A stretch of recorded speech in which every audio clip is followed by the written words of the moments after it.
All right. We're on a streak here. This is like the third podcast in like the past 3 months. It's the best. It's the best 3-month I've done. streak, like my subscription to your channel, Brock. Yeah. This is. I'm quite happy that it's gone this long, and it's been pretty easy to rack up topics. Like we racked up quite a few in just the past week, but one literally dropped an hour before we were going to record the podcast, and I'm lesser on the administration side of this topic, and other people know more than it. So I'm going to let Mike and Bree mostly take this one. Mike, go ahead. Okay, so as just broke about an hour before we hit record, Sean Bailey, who's been the president and the head of Walt Disney Motion Pictures for, I want to say 15 years. I think he started in like 2012. Yeah, 2012 or 2011. He just left, and taking his place and assuming control of Disney proper and 20th Century Studios is Searchlight president David Greenbaum. For those who don't know, David Greenbaum has been he's been at Searchlight, I think, since the Disney acquisition, and so far I'd say he's been doing a pretty good job.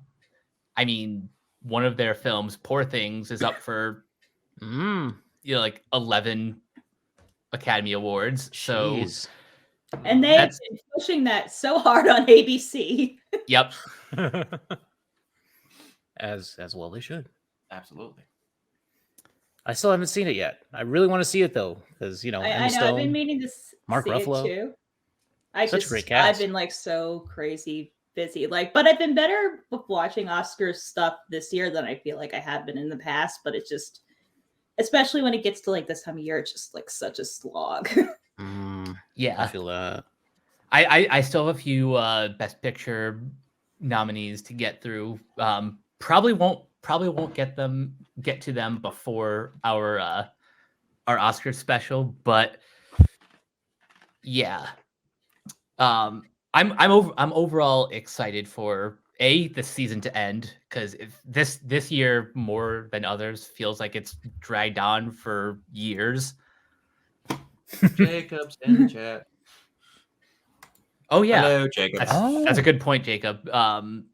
Under Greenbaum, Nomadland was one of the movies that Searchlight won Best Picture for. Which I feel like I'm the only one in my friend group that actually enjoyed No Man's Land. No, that's 1917. That's a different movie. Nomad's Land. Nomadland was really good. I liked it. Yeah, I know. Well, it's not a movie for everyone, because it's more of a movie about like vibes, which that's not going to be like a movie for everyone, who prefers like a strict, straightforward structural narrative. I mean, the narrative's there, but one of the better films, I feel like that's won Best Picture like in the last couple of years. Yeah, I would agree with that. Would agree. Yeah, absolutely. It's probably not my favorite of the 2020s, but it's still damn good. Yeah. I thought it was very interesting too, as a portrait of like her life, and doing that sort of thing, like living out life as a nomad and traveling the US and stuff. And yeah, it's kind of like something that I would like to do, sort of, until I saw that she has no working toilet. And then I was like, maybe, that does kind of put the brakes on sometimes. That maybe, does stay with the plumbing. There's where the public bathrooms are. True. There's one part of this Disney news that's probably the bigger deal. Is Sean Bailey is the one who has really spearheaded the whole Disney live action remake thing, and it's gone very well. Oh yes, it has. It has. Up until recently, yes, it's been going great. The problem that is one live action remake that wasn't live action. That was good. Oh yeah, the animated film Twitter. yeah. The big problem with Disney live action is, other than those remakes, they haven't really been doing much of anything else. Like outside of like a couple original movies on Disney Plus, Disney live action has been a barren wasteland. Yeah, like especially like since like 2016, it's been literally like nothingness. And honestly, like the irony like of it enough is I feel like 2016 was like the last time like any of the remakes they had like an actual like really good one. Jungle Book 2016, like I'm not gonna lie, I honestly kind of prefer it more than the animated one. Kind of same. Yeah, but then like right after that, I feel like that's when the shit starts hitting the fan, because I don't care. Beauty and the Beast 2017 is abominable. Yeah, like I hate it so much, especially because I'm like it's like a shittier version of like the Broadway musical, and then they don't even have any of the songs from the fucking musical.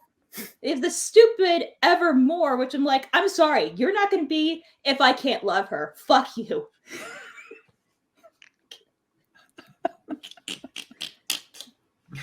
I'm sorry. Have you never seen like Terrence Mann with like just full like almost like a borderline fursuit and like giant fake prosthetic abs screaming on the top of his castle canopy on like a turntable? You know, I will say I didn't hate Kenneth Branagh's Cinderella. I didn't hate that. That's one of the good ones. It was decent. I mean, it stood on its own, but at the end of the day, you know, it's a really good adaptation of like Cinderella, which is like fine. Yeah. Are we still? Could this finally be the thing that kills that freaking Moana live action thing they wanted to do? Honestly, I think it might already be dead. Good. You didn't want to see The Rock play Maui? I don't want to see The Rock do anything after his latest horse shit. Come on. Speaking of, he turned that around, but that was a selfish decision that got turned into a good decision. Yeah, I agree with you there. I think that, yeah, absolutely, the right decision was made. I mean, he's better as a heel anyway. Look at how he tore it up. Oh, I know. We got some wrestling on the docket here. Don't worry. Don't worry. It's fine. Anyway. But yeah, I didn't hate Little Mermaid. I didn't hate that. I enjoyed that one. Yeah, I was like, it's okay. I mean, it's fine, but I'm like, I just stare at my DVD and just go. The groundwork was done already, so it's not like you have to really just put it in my DVD player. Yeah, I hear you on that. That was something that someone brought up to where with these live action remakes of like anything. Yeah. That is it kind of pointless to do a shot for shot remake? Because and I didn't think about it this way, but it kind of makes sense. Yeah. And in a long form kind of way, this makes sense. This is said on a podcast where it's normally two morons that don't have a good thought between the two of them. But hey, TikTok forces them down my throat. The person basically said it is borderline stupid to do a shot for shot live action remake of an animated thing because it's basically saying animation is a lesser art form. Yes. Because all you're saying is, well, we might have made it live action, so it's just instantly better by doing the exact same thing. Something needs to change, otherwise you're kind of just saying, oh, well, it's live action, so it's better. Which, speaking of which, I think we'll have to discuss that later about a certain show that just dropped on Netflix. That's why they talked about. That's exactly what brought it up. I've been kind of refusing to watch it, but I'm like working on stuff, which is unfortunately kind of have to watch it. I saw one clip, and that actress might just make me want to watch it. Well, okay. I mean, but the dialogue, okay, that's what's really killing me here. Like, it is borderline like the really bad parts of the Star Wars prequels, like the really like Attack of the Clones level dialogue, just so you know what we're getting here. There's one part, and this is like a mild spoiler for like a 20-year-old show, but whatever. So they reconceptualize it, but basically it's where Zuko is about to fight is Katara, and then like Aang's there, and then he says, you know, and like the wispiest and like most gay boy, like borderline, like he could have been a contestant on Drag Race, saying, "I wasn't talking to you." Just the whole delivery, and I'm like, oh my god. Well, I'm like, we'll get more at that later because I do have that on the dock as a topic to talk about. But do we have anything else to talk about that part of Disney? Because there's a slightly smaller Disney topic that basically only affects Kiona. I think I know where you're getting at. Disney is investing $1.5 billion into Epic Games and games along with their entertainment to make a entertainment-based land thing to latch onto Fortnite. So when are they going to make that Fortnite movie, huh? I think they're just going to make it in Fortnite. I think so. I think it's going to be Fortnite, a movie brought to you by Fortnite in Fortnite. They're going to end up owning Epic Games after a while. I think so. They invested $1.5 billion into them. I mean, so where does this that leave? Scares me because Disney's history with gaming companies is not great. No, it's not. Yeah, but apparently they want to do more and be better, is what they said recently. Yeah, sure. Yeah, we've heard Jan. Be better. Do you know the best thing that's happened to a Disney? Do you know the best thing that's happened to a Disney property in the past like 20 years for video games? Kingdom Hearts. They just said they're re-releasing the original Battlefront 1 and 2. Yeah. That is the best thing that's happened in the past 20 years for a Disney property in a video game. Bar none. Not even fucking close. That might be the most excited announcement I have for a game coming out this year. Not first-person Indiana Jones? No. Not even fucking not even fucking remotely. Yeah, I'm sure that game will be great, and they're a first-person company. I don't want to play first-person Indiana Jones. I know we're going to talk more about this later, but with, you know, Xbox and their exclusives, I'm like, that is the next topic down. So I know. So this is a perfect segue. But I will say this though: where does that leave? One more thought on the Disney Epic deal is that, do you think Disney is possibly trying to angle for the Unreal Engine? I don't know if they're trying to do that because that is going to be the one thing that Epic doesn't want to let go. Yeah, because they lord that over everyone. That's true. I mean, it is a really good game engine. So it is. And it's really easy to use. It would be interesting if they could use it for something Disney related, but I don't know that they have interest in that. I think it's all just Fortnite. I mean, wouldn't it be crazy? Follow me here. If there was a studio that specifically made games for properties that were owned under a Disney license. Oh, wait, they had that and they shut it down. Rip Disney Infinity. I'm talking about LucasArts. Oh, that too. They bought it and killed the one thing and went, we're going to make video games. Also, we're killing LucasArts for no reason. No reason. Gotta love corporate mergers. Even if you just shut them down and made a new thing, keep the LucasArts name. There's no reason not to use it. Keep the name, for God's sake. It has a pedigree among us gamers. So Among Us, damn it. But yeah, that's awfully sus of you. Okay. Excuse me while I finish my tasks. Yes. For anyone that knows me, I play both Xbox and PlayStation, but I prefer PlayStation because they make the more type of games that I like. Yes. I'm going to tell you, I think I figured out the one reason why I hate Xbox. And it rhymes with Phil Spencer. Anytime he talks, I want to jab a screwdriver in my ear because he cannot help but literally spew lies. Uncle Phil has been yeah, he has been like, he's been a little more sus lately to keep A month Among ago, Us Adam. A things month going. ago was the last time I turned on my Series X to play Pal World. That was the last time I turned it on.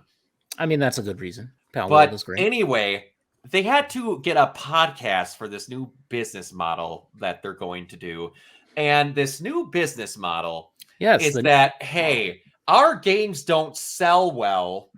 We're going to put the 4 least selling games on PlayStation.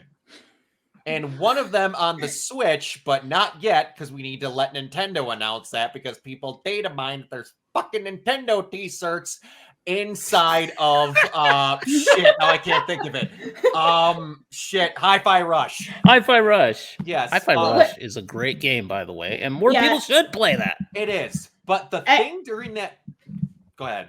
Oh no, and I was just saying, and Hi-Fi Rush isn't like too graphically intense, so I think the Switch will handle it fine. The Switch will handle it fine. Absolutely. The thing that gets me, and it makes me want to rip my fucking hair out, that it is so common sense fucking lies.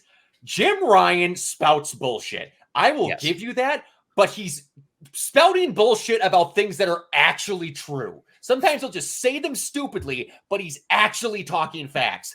Phil Spencer straight up fucking lies. And we get during this podcast, we're getting a new business model.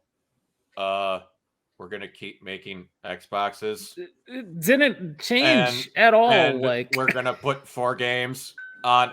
And then throughout this nothing whole thing, changed. The thing that gets me, they bought Activision because they're like, everyone wins when everyone can play games. He then proceeds to go, we're going to give away 4 games to other consoles because it's a gift for everyone. And everyone wants to play the games that everyone wants to play. And then continues to go on a 5-minute tirade of naming every single huge property they have that everyone wants more than those 4 titles, but not those. We think everyone should be able to play here at Xbox, but not the ones that keep us in business. But everyone can play all our games, but not those ones. He fishtailed back and forth between that about 15 times and then went, at the end of the day, we have to have some exclusives. Otherwise, we're just going to fall apart. And then 20 minutes after this fucking podcast airs, Phil Spencer goes on X and says, I just don't understand what it helps anyone that Helldivers is only on PlayStation. Who does that help? And then, after his ass gets sent through the shredder, he goes, oh, I guess that's okay because we do that with Halo. The thing you couldn't give 2 less of a shits about, Phil! He's pissed because Helldivers would make a hell of a good freaking Halo game, dude. You know why I also know that? Because now you have X343 and Halo devs coming out of the woodwork saying that they literally pitched this fucking game and they said, no, that sounds stupid. The ODSTs are called Hell Jumpers. The armor in that game looks so Halo to me. It just looks like this could have been a Halo game. And the more of this bullshit that this podcast made me want to fucking punch a hole in my monitor. They talk about how we had to. It would have been. It still could be, but they don't fucking care about Halo anymore. They don't care about Halo. And during this, he goes, by the way, he starts this off by talking about how good they did, and that'll get later on to the bullshit that he spews later. We saw such a jump. We saw a blank and blank percentage jump in Game Pass subscribers. No, Phil, in reality, you didn't get any new Game Pass subscribers. You changed Xbox Gold's name to Game Pass. Game Pass so Core. Those people just got dumped in there. You didn't gain anything. You're a fucking liar. And then goes on to talk about how, and we're going to be putting Diablo 4 on Game Pass. Game Pass Ultimate, not Game Pass Core for you poor bastards. You can't get it because we win when people can play everywhere if you pay enough for us to let you play everywhere. it's almost like I contradict every fucking statement I ever say because I actually don't know how to run a fucking video game company and I'm a lying sack of shit. But anyway, so then he goes on to say we had this giant jump and we're doing so fucking well and we got all these new Game Pass subscribers, and then goes, yeah, so this whole pandemic period, which was listed as the biggest boom in like the past 20 years of video games because people bought so much because people were stuck in their homes and could only play video games. Yeah. Was the worst period we've had in video games for a while, and the whole ecosystem kind of died off. So it was inevitable that we had to lay off thousands of people once we bought Activision. Yeah. Phil, 10 minutes ago, you were just bragging about how it was a fucking booming system and you gained all these subscribers. And then 20 minutes later, the whole ecosystem's dying. That's why you had to lay people off. I cannot stand Xbox because he cannot fucking stop lying. Just don't talk. He tries to be fucking nuts. And then people go, Uncle Phil saved the day. No, he fucking didn't. He's a liar. Honestly, I feel like Xbox and Xbox fans are kind of in like late stage Sega territory. It would be better at this point. That's what I'm feeling too. They're losing the console race so fucking badly that I'm telling you right now, I don't believe him that they're making another console at this point. He said their next console is going to be the biggest technological leap that has ever been made in a console. That's what they said. You want to know what's going to be? A PC. Buy a PC. Exactly. Yeah. You know, I saw. I saw even the title of this video today where it said that the biggest problem with Xbox is that you don't need an Xbox, which is true. Because you don't really need one, because I'm living off Game Pass PC. That's what I'm living off of in terms of the Xbox ecosystem. And they brag about the fact that you don't need to have an Xbox. Yeah. They're like, as long as you have Game Pass, you can play it off your toilet. Why would you want to buy an Xbox? But please continue to buy them. It's the dumbest business plan I've ever seen.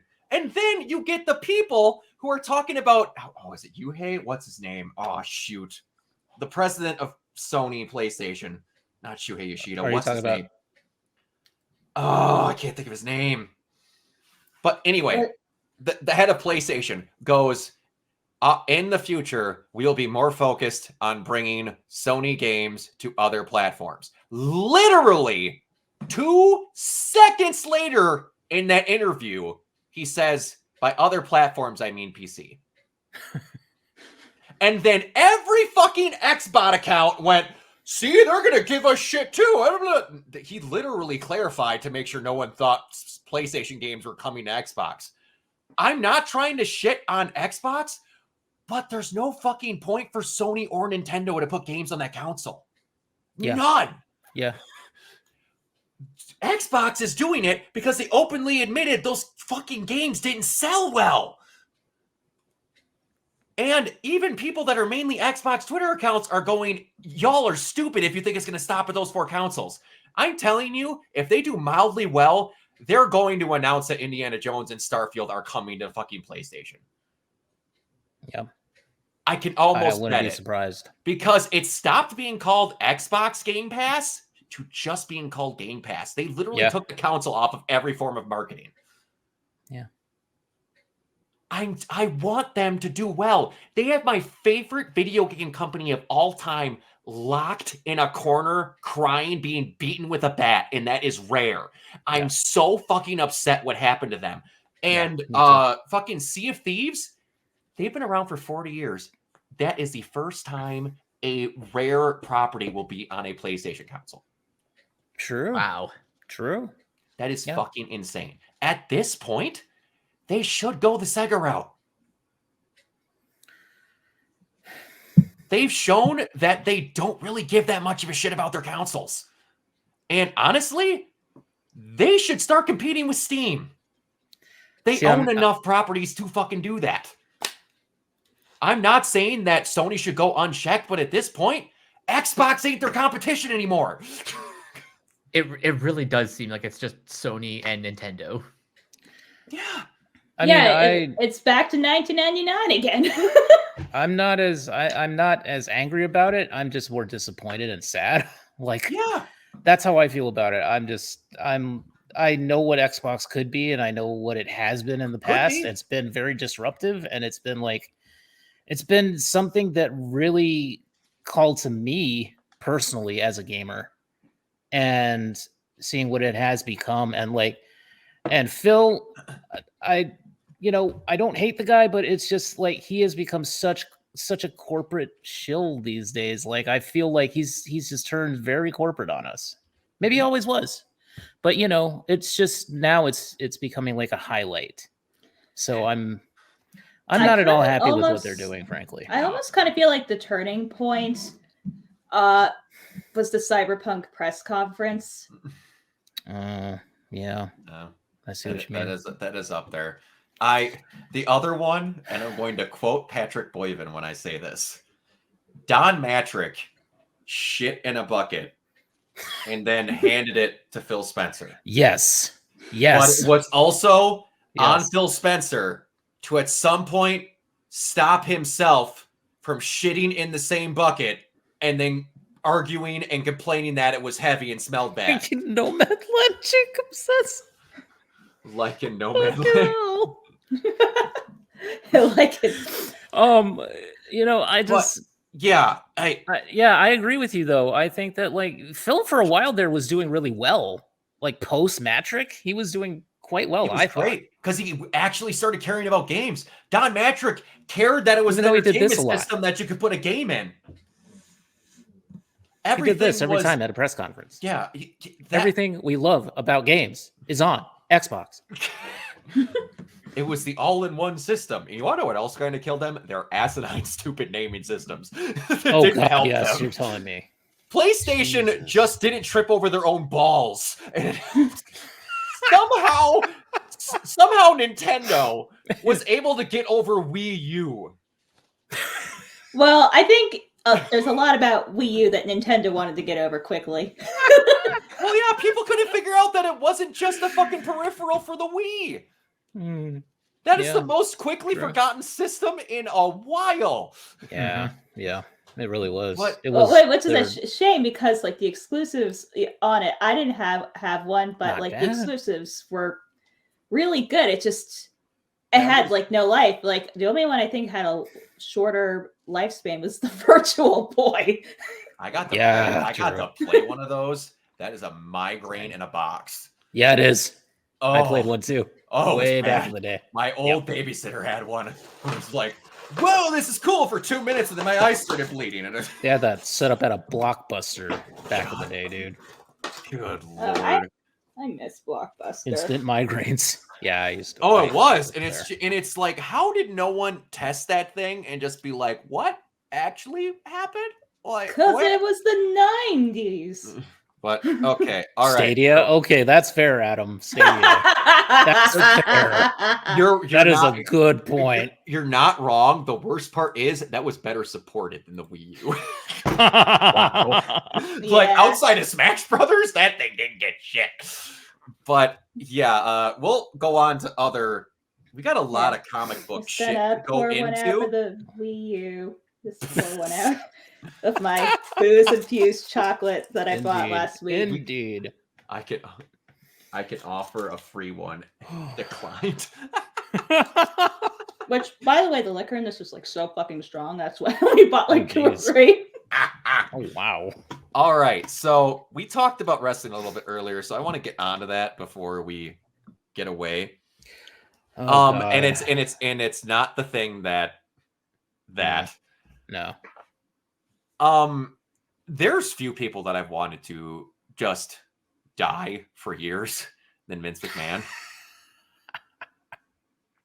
Sorry. I'm so like the fact that he was able to live as good as he did for as long as he did for the shit he was doing and more that is coming out now. I mean, Vince McMahon being a piece of shit is like the worst kept secret along with like Dan Snyder, which did you guys know the Nickelodeon doc's coming out next month? Oh, I can't wait. Oh gosh. That's going to be eye-opening. Okay, I mean, most of it, I don't think it's going to be too surprising if you like kind of been following like Oh, yeah, this like the last no. 15 years. But for the general public, it's probably going to be like, yeah, no, it's going to be for the people that didn't care enough to look into it. Mike, how much do you know about Vince McMahon? I know the spark notes of pretty much all of his insanity. Okay, well, the thing that I hope finally, like, you know, does something to him is that recently Janelle Grant was brought out and finally brought up the fact that she was basically sex trafficked throughout the say corporate office, and a former heavyweight champion wrestler, Brock Lesnar. Sorry. Yep. Trust me, makes few people more upset than me, because that was my guy, because it was a wrestler named Brock and he was cool. And now yeah. But yeah, so it's finally getting dragged through the dirt again after he resigned, got kicked out this time at Ariel Helwani. Thank God someone over there, because they've let Dana White get away with some scary shit. So I'm very happy that they instantly went with Vince. No, you're actually harming our product. Get away. You help us with nothing. But yeah, I didn't want to say a whole lot. I just wanted to bring up the fact that these accusations can go two different ways. I feel that if you falsely accuse someone, the false accuser should get punishment. But if you are accurately accusing someone and that person actually did it, in my opinion, for something like this, I'm very okay with the death penalty at this point. That's a very Texan way of me to go. But especially if it's not even his first offense. No, there's no reason to keep you around. There's literally no reason whatsoever. And Adam is listening to this. As a friend of mine from work. I had a hilarious accidental, almost could have got me to HR moment with a sex offender at work. So we have a person who was a multi-time sex offender who worked in the same department as me for a while. And this is right when Deadpool 2 came out. So if anyone remembers Deadpool 2, the big thing was, of course, thought that everyone at the halfway house where Firefits was kept were all pedophiles.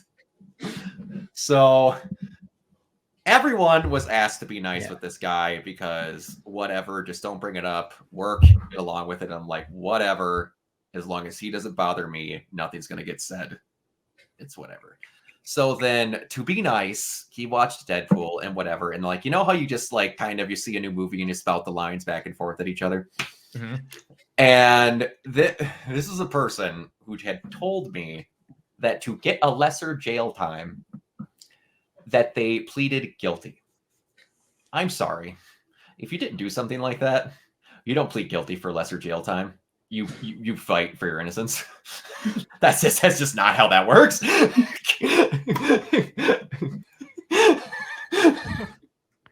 Adam knows exactly who I'm talking about. But anyway, so we start shooting lines back and forth. And my favorite line in that entire movie is only best friends execute pedophiles together. And I said this at that guy. Oh my God. Without thinking, just boom came out. And then my brain went, I shouldn't have said that. And then he stops laughing, goes cold faced at me, and goes, that's not funny. And then I cold faced looked back at him and went, yeah, it is. And he turned around and walked away. And I thought to myself, the only reason you would think that's not funny is if you did it. Because if you didn't, you should think that pedophiles should get executed. Mm-hmm. There's no if or. That's pretty fucking black and white. If you start defending pedophiles, you might be a pedophile. Anyway, so that was that whole thing. But okay, Kiona, since we had on the topic before, yes, I like The Rock when he plays a wrestling personality.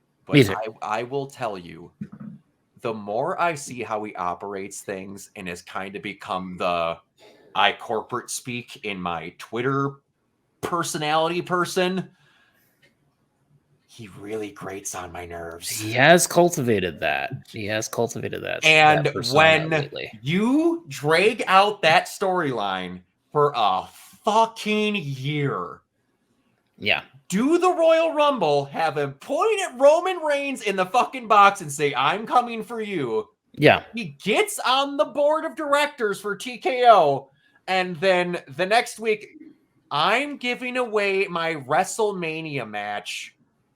Lol, here's The Rock.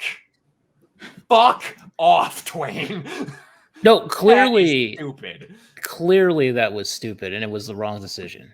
I do think it was. But now we have. But now they're turning it good. But now The Rock realized, oh wait.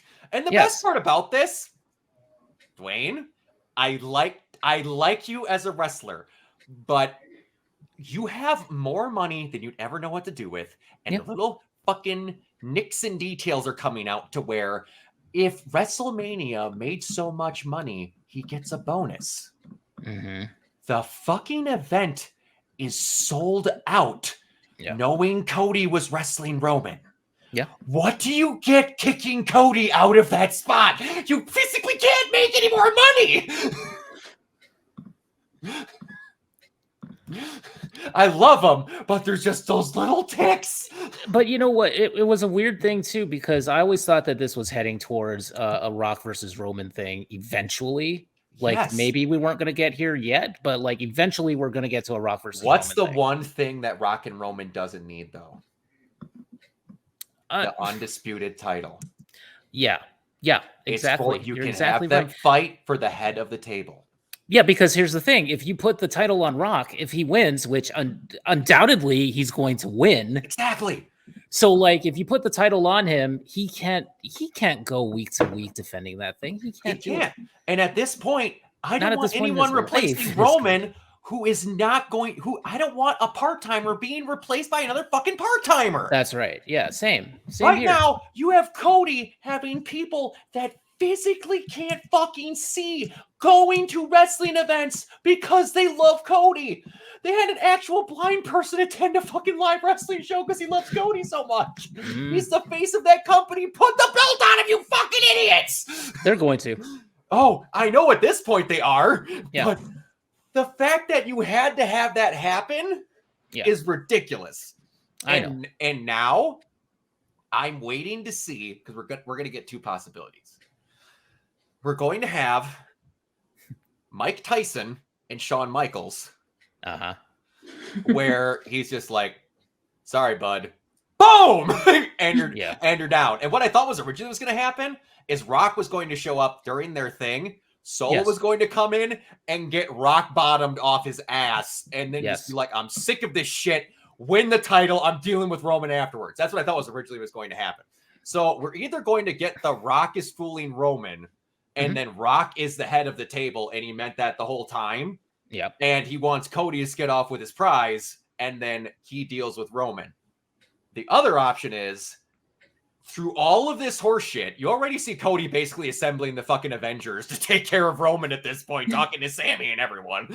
Yeah. He's going to win that title on top of all this fucking interference, and then Roman's going to be in the ring pinned, and The Rock is going to go, you expect me to think you're the head of the table when you lost that title? Yep. No, sir. And then we build for another year for those guys at the next Mania, which I'm okay with either. Yeah. Just get that fucking title off Roman. I do not need him to beat Hogan's next record for fucking sucks. They need to at this point get the title off Roman and get it on Cody, because it's just too. It's been so long, and you can tell that the people are getting tired of it, and they're turning on Roman slightly. So it's like, we don't need that to happen. When you got a live audience to boo The Rock, that ferociously, I'm sorry, guys, get him on there and get him out of there. Yeah. All right, but still. The press conference was amazing. Oh, the press conference was great. They pulled that out of their asses, but they pulled it out of their asses, but it was great. Yes, and CM Punk being up there doing his shit was pretty fun. The best part about that, hey Tyler, the best part about that is CM Punk literally just going, "I know why I got fired. Hey, you know what happens if some guy would have said that to me? I just would have punched him in the face." That's fucking great. I ebb and flow with liking CM Punk. 1 week I could be like, "Bleh," and then the next week I love him. I never hate him, but it's been then one of those moments, and every other time. And the best part during the press conference when CM Punk is like, "I've taken that slap. I'd have decked him right in the face. I don't care about anybody." You just see The Rock turn around. The Rock turn around. And just look at him. It was great. It was fantastic. 30 yards away.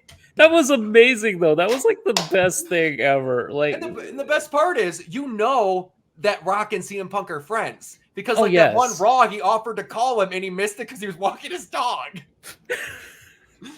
But yeah, like the original plan for what it sounds like is that CM Punk was going to fight Seth at some point. Yes. Like, give Drew the title until Seth and give Drew the title exactly. Until CM Punk is good. You do a Drew Punk thing. Yeah. Exactly. Yeah.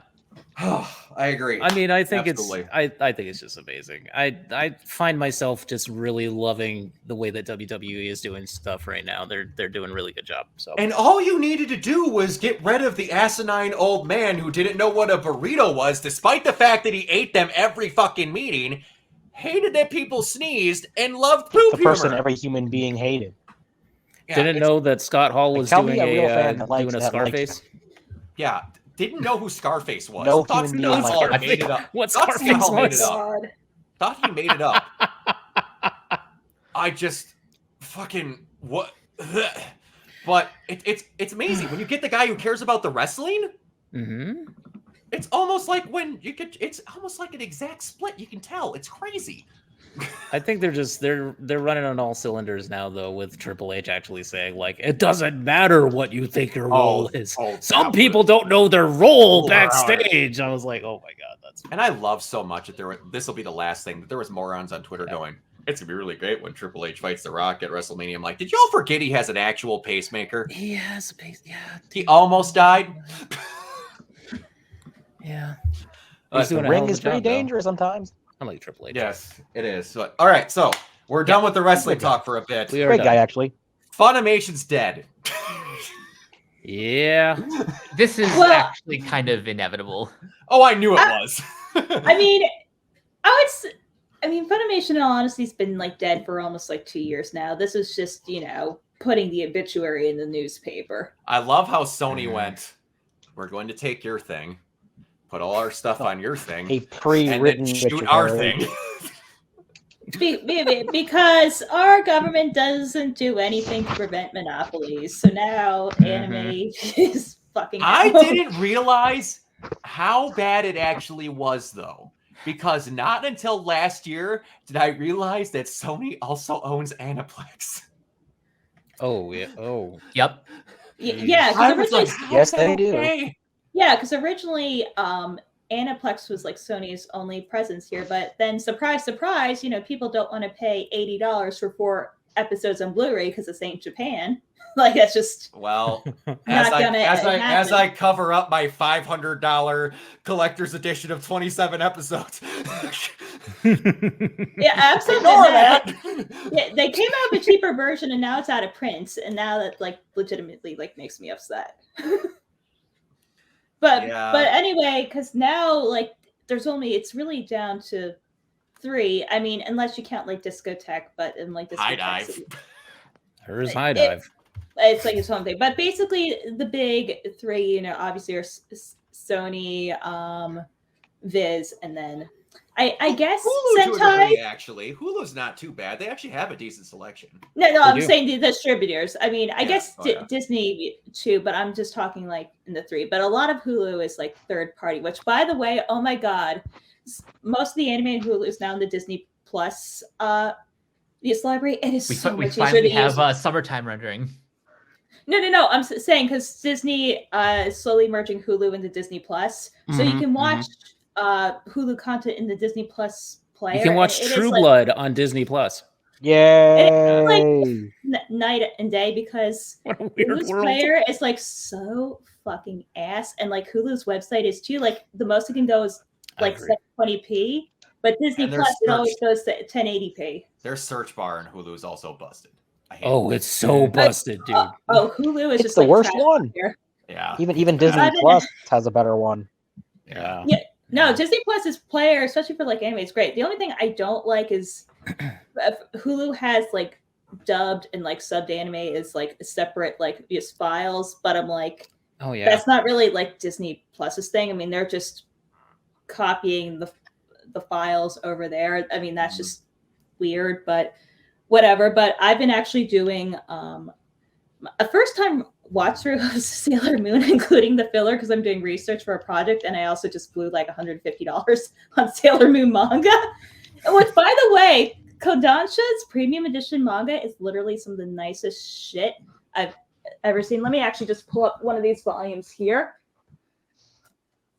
Wasting money on things and believe me, I am a connoisseur of wasting money on things and complaining about it. No, but it's like glossy and it has like the color splash pages too. If I can actually come to a fucking splash page. All right, it's not a splash page, but close enough. There you go. Close enough. Yeah. It's pretty splashy. Yeah, Those are really nice. They are. That's how I feel about the perfect editions that I've been getting for Soul Eater. Right. But anyway, because I've been watching the anime, and the experience of like watching anime on like Disney Plus is like so much nicer with like the autoplay and everything. And the best part is you can't skip the intro. Really? Yeah, the only way you could do it, because I'm running like a Vizio right now, is you'd have to formally do it. Like the skip intro is not in there. Huh. Interesting. The other, it's not a Disney Plus thing, but it's a thing that as I'm going through my list of recommendeds that grows frickin' day. I'm watching the side story of Madoka Magia record, and I wanted to watch it in a dub because you have the cast actually crossing over. They don't have subtitles for almost any dub on Crunchyroll, and I hate it. Yeah, I've noticed that. Like, over the past couple years, and like here's the best part. They don't for most of them, but I noticed when I watched Attack on Titan, they had it for 2 episodes. Just 2? Just 2, and they were random. Weird. Oh God, really? Yeah. I've never understood why. And Magia Record had 1 in the 16 episodes that I've watched so far. That's strange. Why? I don't know. That's very strange. Going back to the Sony monopolizing anime, I noticed on our list of the shows that we were talking for the anime podcast, about 95% of them were Crunchyroll. High Dive only had at most 3 shows, like new series, and they're all like not good ones. Well, it's the same. Most of the good stuff on High Dive you can get on Hulu now, like Eminence and stuff like that. So it's weird. But anyone that liked the Kamega Kill, go watch Chain Soldier. It's from the same author. It's a lot more horny. Jeff Yu actually put it on the hottest trash, and I'm like, wait, this actually kind of looks like my trash. I'm like, He's good. Put on private browse. Just why do you have to come in when she's got it by a chain and she's licking him? Come in when they're fighting. Yeah, that's it. Like I finally got into animation when Funimation or I should say more into anime when Funimation's kind of going away. So, or like Netflix is the other big one that I didn't think about. Netflix is up there too, and they have some stuff like Sirius is really good, and they keep up with it. They just really aren't good at advertising. They're not really good at advertising anything. Yeah, no, exactly. they aren't. Like, they haven't advertised like Dragon Meishi like at all, and they're actually doing that simulcast. It's not in Netflix jail. They're doing it as it airs. Oh wow, Gotcha. I Yeah, didn't even know that. yeah, it's how they decide to do some of that crap is ridiculous. All right, so we got the anime side of things done. So let's go through some comic book stuff we've got going on. The Fantastic Four got cast. Yeah, I like the cast. the least surprising cast ever that everyone Least knew, surprising, like, yeah, 3 months indeed. ago. Indeed. I love how they announced this. So for those who don't know or don't remember, on Valentine's Day, the official Marvel Twitter account posted a picture with all 4 people of the cast: Pedro Pascal, Vanessa Kirby, Joseph Quinn, and Evan Moss background. Yep. Yes. And it had like the 60s font for the title. Yes. Yes. Very cool. And it's not a surprise because the like outside of Pedro Pascal, who's like the closest to confirmed, the other names were kind of like in circulation. They've been rumored for at least like half a year before the official announcement. Yeah. They're all good choices. Yeah. No, I like them all. I am so fucking happy with Joseph Quinn as Johnny Storm. Same. Yeah, I don't know why people are hating on that. I'm like, what are you talking about? He's perfect. I mean, he looks straight out of the comic book. What do you fucking mean? And I love that Pedro continues to dominate all industries in all mediums. He is daddy. Yeah. So daddy. Yes, this means that they have to have Franklin Richards because he has to have he needs to be a dad. Yep, he cannot be a single person without a child. Needs to be Daddy Reed. Yeah, but it's like everyone I've seen complain about Joseph Quinn was like, "Well, Johnny Storm isn't the guy we played on Stranger Things." I'm like, it's called acting. And also, Stranger Things season 4 was almost like 3 years ago. What the fuck are you talking about? No, isn't it crazy how long ago that was? It feels like it was more recent. Those kids are going to be 40 when that last season drops. Yes, there was a this is a couple years back. There was a great Onion article where it's like, we have discovered the tomb of Finn Wolfhard. That's how old you are now. That kid will also always look like an emaciated 16-year-old, but everyone else is going to look older. Yeah. I love you, Finn. Except Steve. He stopped aging at 8. Steve kept aging at like 20. Oh, Steve. The best mom in all of it. Yes. The guy with the best charisma and chemistry with everyone. He can talk to a wall and be like, yeah, he's good friends with that wall. He is. Pedro's daddy, Steve is mommy. He is, exactly. Yes. The best part is, like, he finally got onto it after a while. He's like, why would they call me? Oh, yeah, I'm basically all the kids' stepmom. He said that on SNL last year for the last Super Bowl. Yeah. Yes. But yeah, it's interesting. And I'm hearing people that just can't help but think of the stupidest shit. They're just like, well, now that they got this in here, that means that blah, blah, blah, and this is going to happen. And I've heard this. And I'm like, and the dumbest one I've heard, because just age doesn't work at all in how this works, that Reed Richards is going to be Hank Pym's professor. What? No. Y'all, No. You typically don't teach someone at a college at the same age as you. Typically. Y'all don't get how time works. And I also loved John Campia's post about this, where all the people bitching that Pedro doesn't look like Reed Richards. He's like, which one of the 16? Which one of all the different versions of Reed? Which one are we talking? Every time a comic book comes up, which one? Do you remember when Storm had the mohawk? What about the dreads? Which one are we doing here? Why are we always trying to be mad? My kingdom for Mohawk Storm all the time. I'm so Storm. But Yeah. I know. Now I just remembered X-Men 97 again, and then I got excited. That's the next topic. So, I will say this though. Speaking of Pedro in particular, did you see him at the Screen Actors Guild Awards? Be very happy. Yeah. Oh yeah, when he Yes. accidentally won and was drunk beyond belief. It was awesome. Great. I love how I'm he sure like, there's all my "What? other I nominees. won? I don't remember Whoa." your names. That reminds me of the Twitter post of someone how they met Pedro at a movie theater, and then like underneath it, he responded to them. He was like, "I was high off my ass and didn't know where I was going. Thank you for helping me." Was it the hot ones where he said like, "Do you follow Pedro Pascal fan accounts?" Yes. Which one? Yes. Pedro Pascal fan on like Instagram. Pedro Pascal is great. He's fantastic. And I saw there was a great post he put on his Twitter of like, Pedro, you're an asshole, where he's like, I'm having a wonderful time shooting the second season of The Last of Us. I'm like, why? Because you had to go to work for 3 days. I saw that. Pedro, I can read between the lines. I know what that means. Now, give or take, they're going to do the flashbacks and all this garbage, but they've openly said that part 2 is going to take more than 1 season. So, Pedro, you showed up for like maybe 5 days.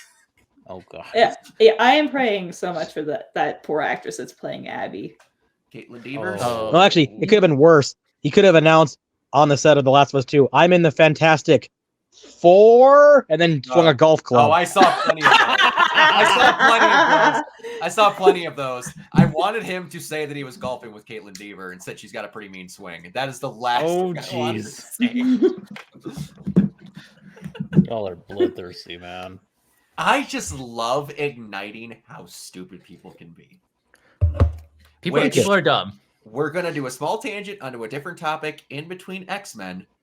Everyone that has a Twitter account that went after Erica Lindbeck or Christina V, I hope you die of dysentery. You are subhuman beings. Oh, also Laura Bailey, now that we're on the fucking Last of Us topic. Yes. All of you deserve to die. I know that sounds mean, but y'all are sending death threats to people's children. Yes. Exactly. You are falsifying shit about Christina V and then putting her on a list to get marauded and then going 10 minutes later, I might have gotten some information wrong. I should have looked harder before I tried. My bad. But here's the thing that's insane. I'm like, and as it was happening, I was like, wait a second, isn't Christina V like Lebanese? Apparently that didn't go into their list of shit to check.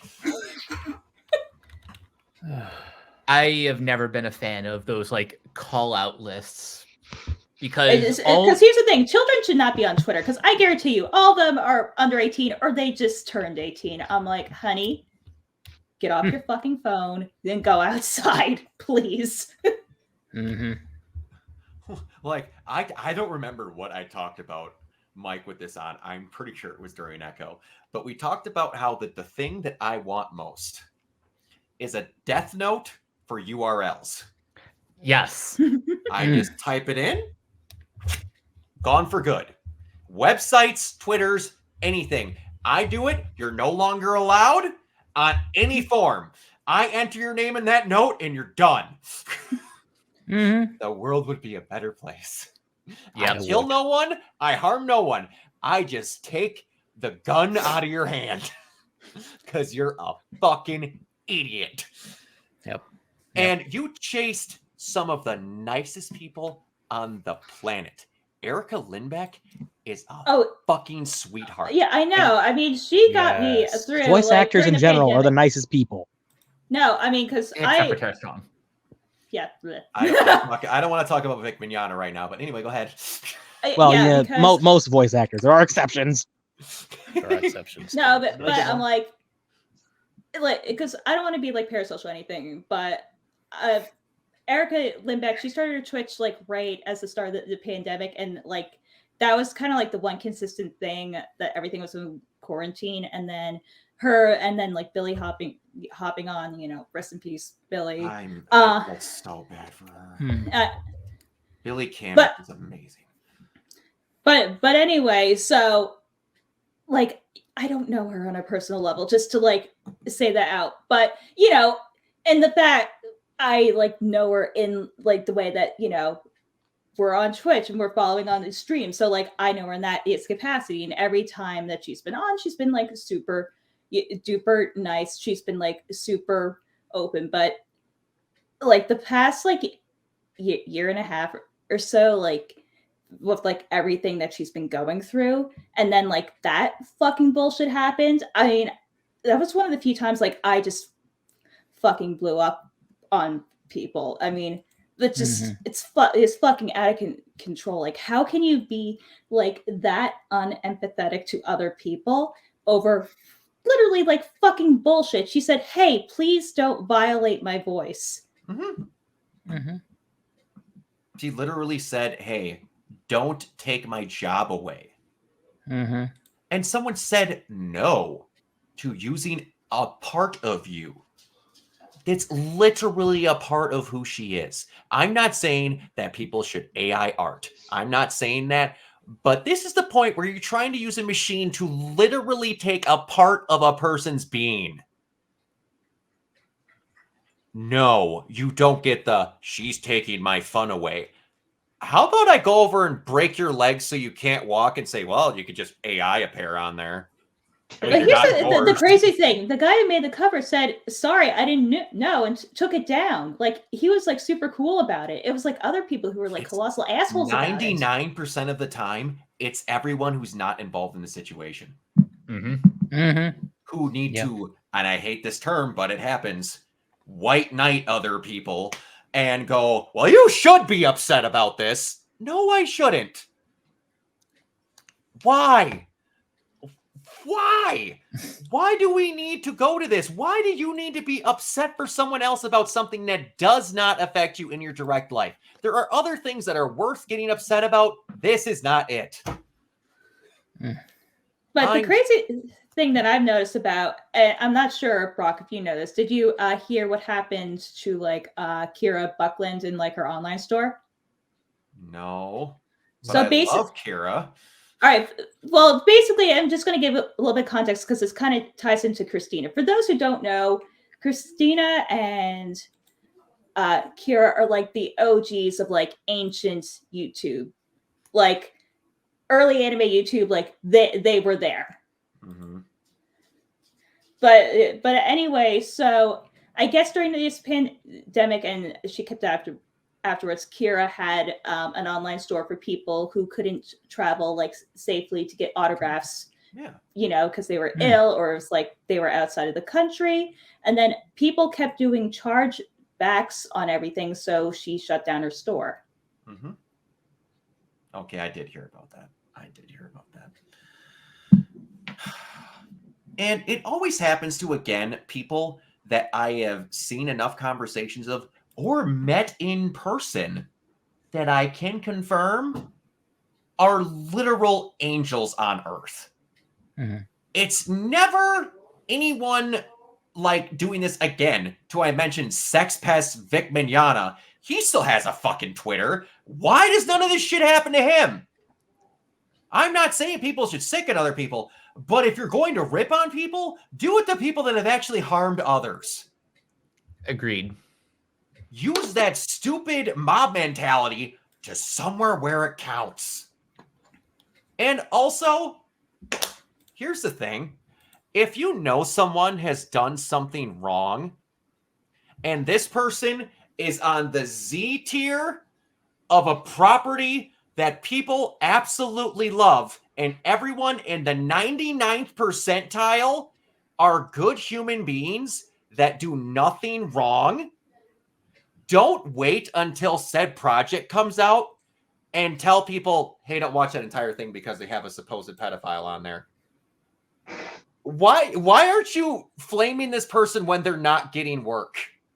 Why are you waiting until they're a part of someone else's project to ruin their life? Why do we always do this? Why are you waiting if you have this information locked in a chamber, ready to go, say it. Don't wait until they get involved with actual good people and then ruin said project that the actual good people worked on. Do it before that dumbass can get involved with those good people. Mm-hmm. Don't wait. There's none of this. I'm going to wait until I can ruin their lives. Ruin it now. If they're actually bad people, do it now. What's the point of waiting until you can ruin an actual good person's life? What's but then I won't get my clout. That's the only thing. And it's just, I can't understand the point of, I got this tweet locked and loaded. I can't wait until they get involved in something. If you actually don't like that person, you wouldn't wait. You're using someone else's bad behavior to boost yourself. Where, in my opinion, you're bordering on worse than that person. You're using the clout of a douchebag to get yourself clout and actively hurting good people in the process. It's all performative, and that's the part that I'm constantly getting sick of every single day. I mean, none of this shit is new. Back before it got co-opted by Gamergate, like this was, like unironic, like social justice warrior, keyboard warrior, like whatever. This is like fucking Tumblr behavior from like 2011, you're like 5 2012. terms behind back now. But the point is like none of this shit is new. The only difference is that it's not isolated to like stupid Tumblr anymore, where you could just kind of like look and ignore it. Like now you can't avoid it. No, it's everywhere. And then it snowballs into, again, Laura Bailey's children getting death threats. And again, like what me and Kiona just mentioned earlier, The Rock's daughter getting death threats just because she's related to him. She deactivated her Twitter because she was getting death threats. Mm-hmm. She has nothing to do with it. Yeah. Yeah.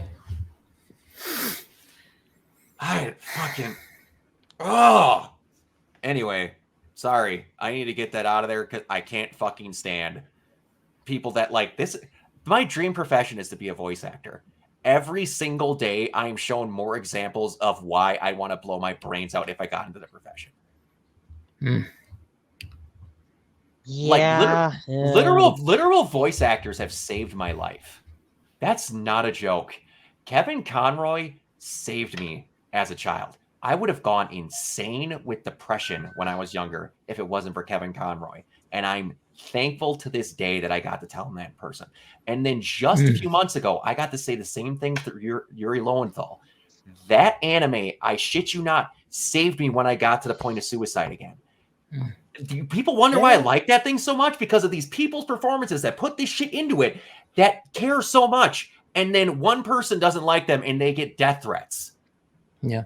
Yeah, I get that. Like, I wouldn't be here without Paige O'Hara, and she's a voice actress in a way, so I understand. I can't fucking...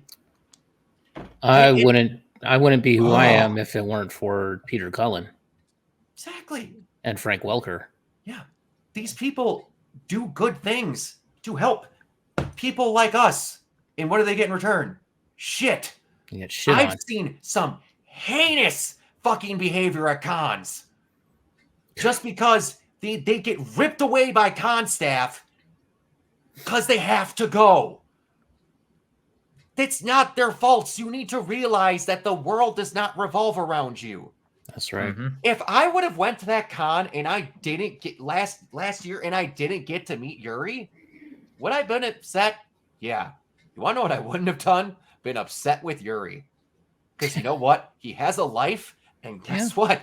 He's famous, and I'm sure that he doesn't mind it, or sure that he doesn't like it most days. Am I going to turn into the douchebag that, again, not bragging because nothing happened. After the second day of the con, me and my friend went to get sushi at night. Yuri walked into the exact sushi place we were walking in, wearing a fucking Akatsuki jacket, the most anime in real life moment I think I've ever had.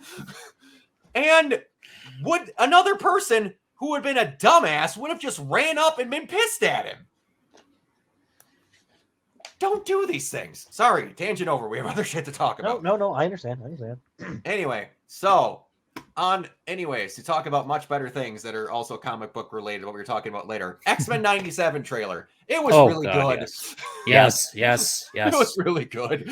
So the guy that used to play Cyclops for that show passed away. Didn't correct? they get almost everyone but 3 of them? I think so. Yeah, I think a lot of them didn't come back. Are back, but in like different roles. The only one that was, I believe 2 of them didn't come back because they're dead.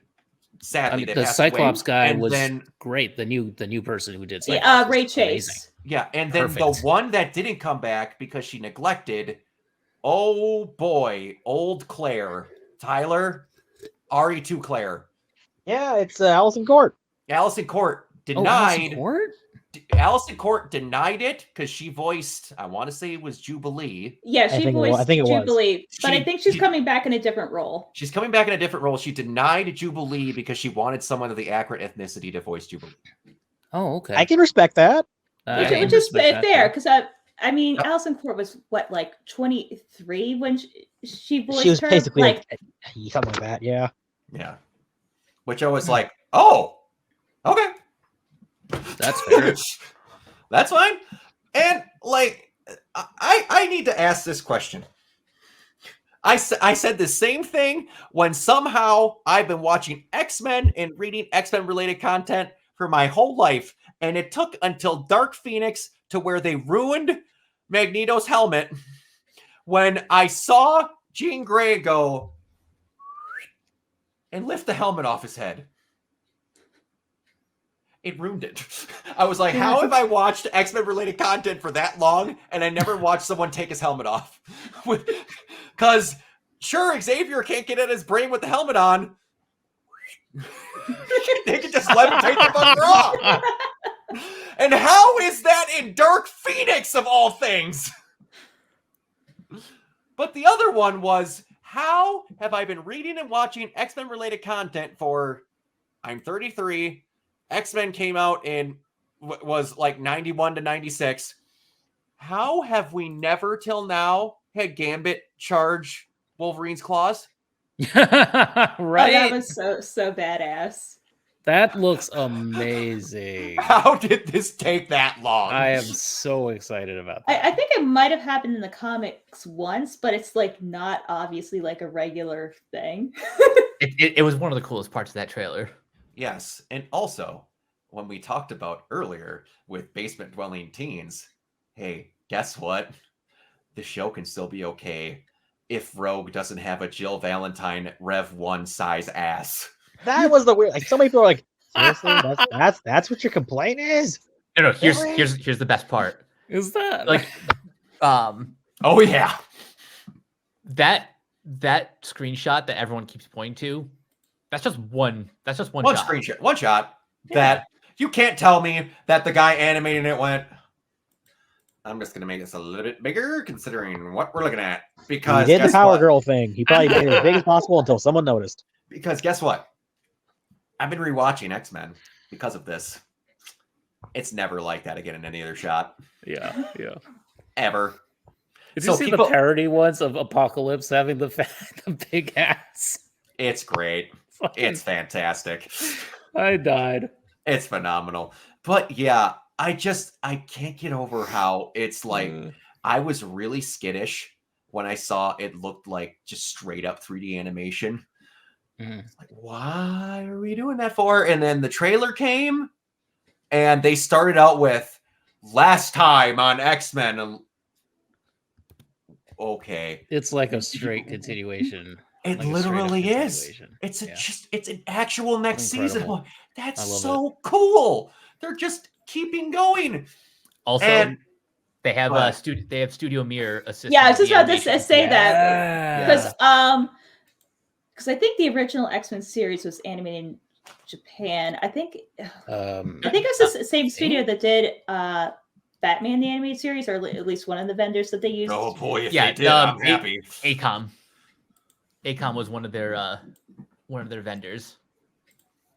Yeah, but Studio Mir is basically the new, like, kind of like export studio, at least if you want like that anime look. But what it really kind of impressed me is they updated it, but it still looks like it's the same show.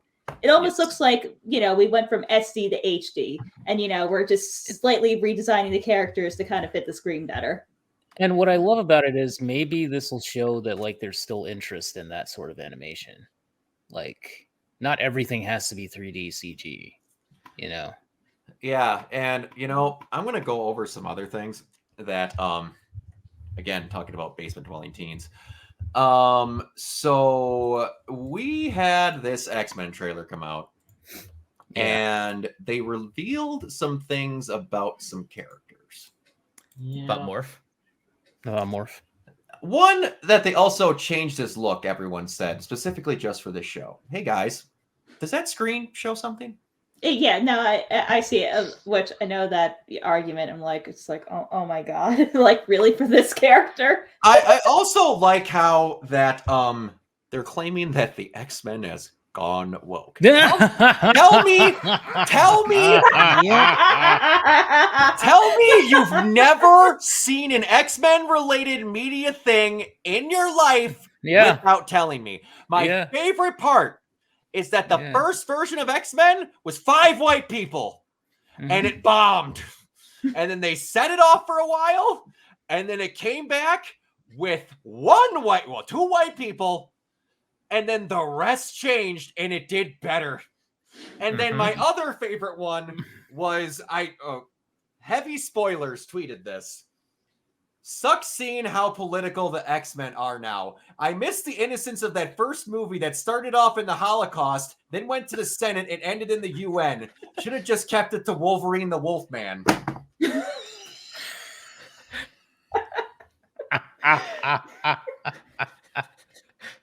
I'm pretty sure that this being X-Men movie sarcastic. that everyone says is really good. Yeah, that one. I'm pretty sure he was being sarcastic and making fun of everyone. No, that's why I read it. That's the exact tone where I was just like, yeah, you remember that, how that other one was? That's exactly what it is. Tell me you literally forgot those other films, but tell me you never how are we forgetting this? And correct me if I'm wrong, Magneto didn't start out as a Holocaust survivor. I'm pretty sure the very first version of him wasn't him as a Holocaust survivor. I think he was just straight up villain. Pretty sure it was. I'm pretty sure he was just a straight up world domination type. I could be wrong, but I'm pretty sure he didn't start as a Holocaust survivor. Yeah, and then that was retconned in. Yep. Was that I forget? Was that retconned in during the Claremont run? I believe so. I can't remember. Yeah, which is like honestly like that was like my whole childhood, and and a lot of the X-Men the Animated was based off the Claremont run, if I'm not mistaken, correct? It's pretty much it was a mixture. And it was pretty much like setting the template for the There was the other one that someone posted that I was quite happy. My friend, who is a giant X-Men fan, who has actually written like 17 full ream binders of X-Men fiction. This dude's a nut. And all of a sudden, he was talking with someone at his work who was complaining about this wokeness of the X-Men, and was like, the guy says to him, "I miss when the X-Men were just fighting giant robots." Do you mean the fucking robots that were made by a racist to hunt them down? Oh my god. Did we forget who made them? Or like going back to the 92 cartoon, the people who are most definitely like not Nazis with like the armbands and everything. No, not at all. The Friends of Humanity. Yeah, Friends of Humanity. Love how they had to lightly put that there. And I just... Do you guys remember a character named Graydon Creed? Yeah. Who's supposed to be the illegitimate son of Sabretooth and Mystique. Yeah. and he was the leader of the Friends of Humanity. And they had a comic once. I think it was 299. I think it was Uncanny X-Men 299, and he basically goes on TV and debates with Professor X on this TV news show, and they have the Beast come in, and Beast just basically makes fun of him and mocks him the entire time, and it was so hilarious. It basically ends with Beast just sticking out his tongue at him and just going like like I can't even do it, Right. but like he just essentially does that, and like that was the whole entire story for the issue. It was just all talk and everything, and it was one of my favorite issues of all time. Absolutely.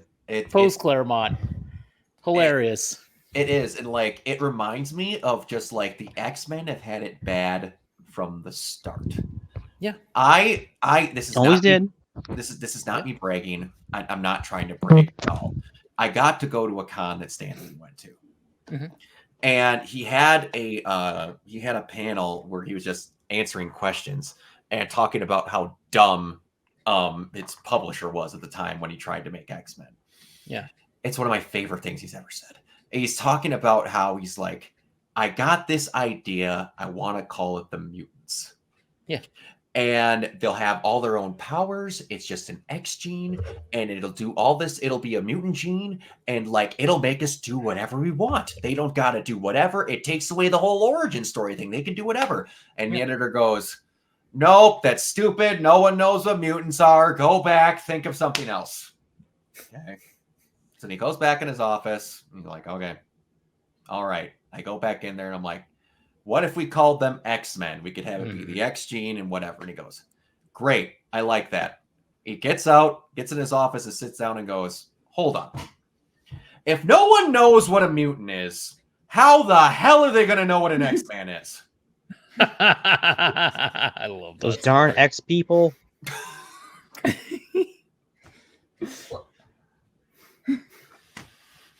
I just remember they even referenced that in a comic in one of the issues where he's Xavier's talking to Moira McTaggart, and she says to him, X-Men, Charles, is that not a little narcissistic? And he goes like, that was not my intention. And then I just can't wait for when eventually the X-Men come and we get told that's not the right version of X-Men. What are you talking about? This is like the version that most people consistently say is the best version of X-Men. I'm not talking about the cartoon. I'm talking about the movies. When we eventually get X-Men movies. Yeah. When eventually they're going to be like, well, that's not whatever. I'm like, okay, cool. What version of the X-Men? Back when Scarlet and Quicksilver were Magneto's kids? And then when they weren't mutants because Disney did whatever. Miracles. No, it's, when Pearl Mutter specifically because he's a fucking asshole. Or when Cyclops just used to shoot kinetic energy and then they changed it to where his eyes are the portal to a planet made of constant kinetic energy because a fucking mutant gene did that. Which version? Jesus, I missed that. Yeah. Comics that was weird. That was a fucking great one. Who wrote that? Don't know. Couldn't tell you. But I know that it's a thing because I've seen it referenced multiple times. And then I have to look that up. Holy God. It's just, it's so dumb. And then like how mutant genes do other things and this and that and the other thing. And then it's going to be like, I can't wait. I really hope they actually cast a short person as Wolverine. And to hear people bitch and go, that's not what Wolverine That's should not look like. Wolverine. He's supposed to be 6'3". He's supposed Why to be isn't that Hugh Jackman again? He's supposed to be a handsome Australian. You know what would be like fucking hilarious? Yes, what if Daniel Radcliffe got like super jacked fucking up and did Wolverine? I just can't get over how whenever a comic book movie comes out and they're like, that's not my version. Do you know what a comic book movie is essentially? Another run of a comic. Basically. It's exactly what it is. Mm-hmm. They're making another version. And you know what? I can't wait because this is people where they actually got mad, and I was happy for it because it is legitimate. I had someone bring up the other day that the downfall of Cyclops was the X-Men cartoon. Because he was kind of a really good strategist, a really good leader, and a well-rounded character until the X-Men cartoon came out, and every day it got upstaged by Wolverine. Mm-hmm. And got made to look like an absolute buffoon. And then the X-Men movies came out, and he couldn't have been sidelined even more. I can't wait for another set of movies to come out and him to be sidelined again. I mean, far be it from me to defend Cyclops because I am a Cyclops hater, but hey, man, in the movies, he definitely was not. Are you trying properly. to say that you shouldn't immediately get in bed with another woman the second your wife dies again? Jesus. People like to forget it wasn't just Emma Frost. He also jumped on Psylocke faster than a fucking Formula One the second she died again. Oh, that's true. Which I don't blame him. If I had a chance with Psylocke, I would too. Yeah. He just likes to forget that his wife always comes back as an ever-powerful demi-bitch, and it never works out well. Good Lord. I'm reading this thing about the punch dimension or whatever it's called, and that is the stupidest thing I've ever seen in my life. Is that great? Didn't we need to change that just to be cool? That was Al Ewing? What? Oh. Look, X-Men can be either really horny or really stupid or stupidly horny. Comics are stupid. Yep. Claremont can be like that too. Where it's like, no, I'm into BDSM, so I'm gonna write that into my comic book. Can you tell? I mean, also, I don't care. I want to get to a point where we get the X-Men movies back, and they don't put X-Men on screen, and then give them a different person's name. Like Quill is an X-Men 3, and he's not Quill. He's a different X-Men's name. Yes.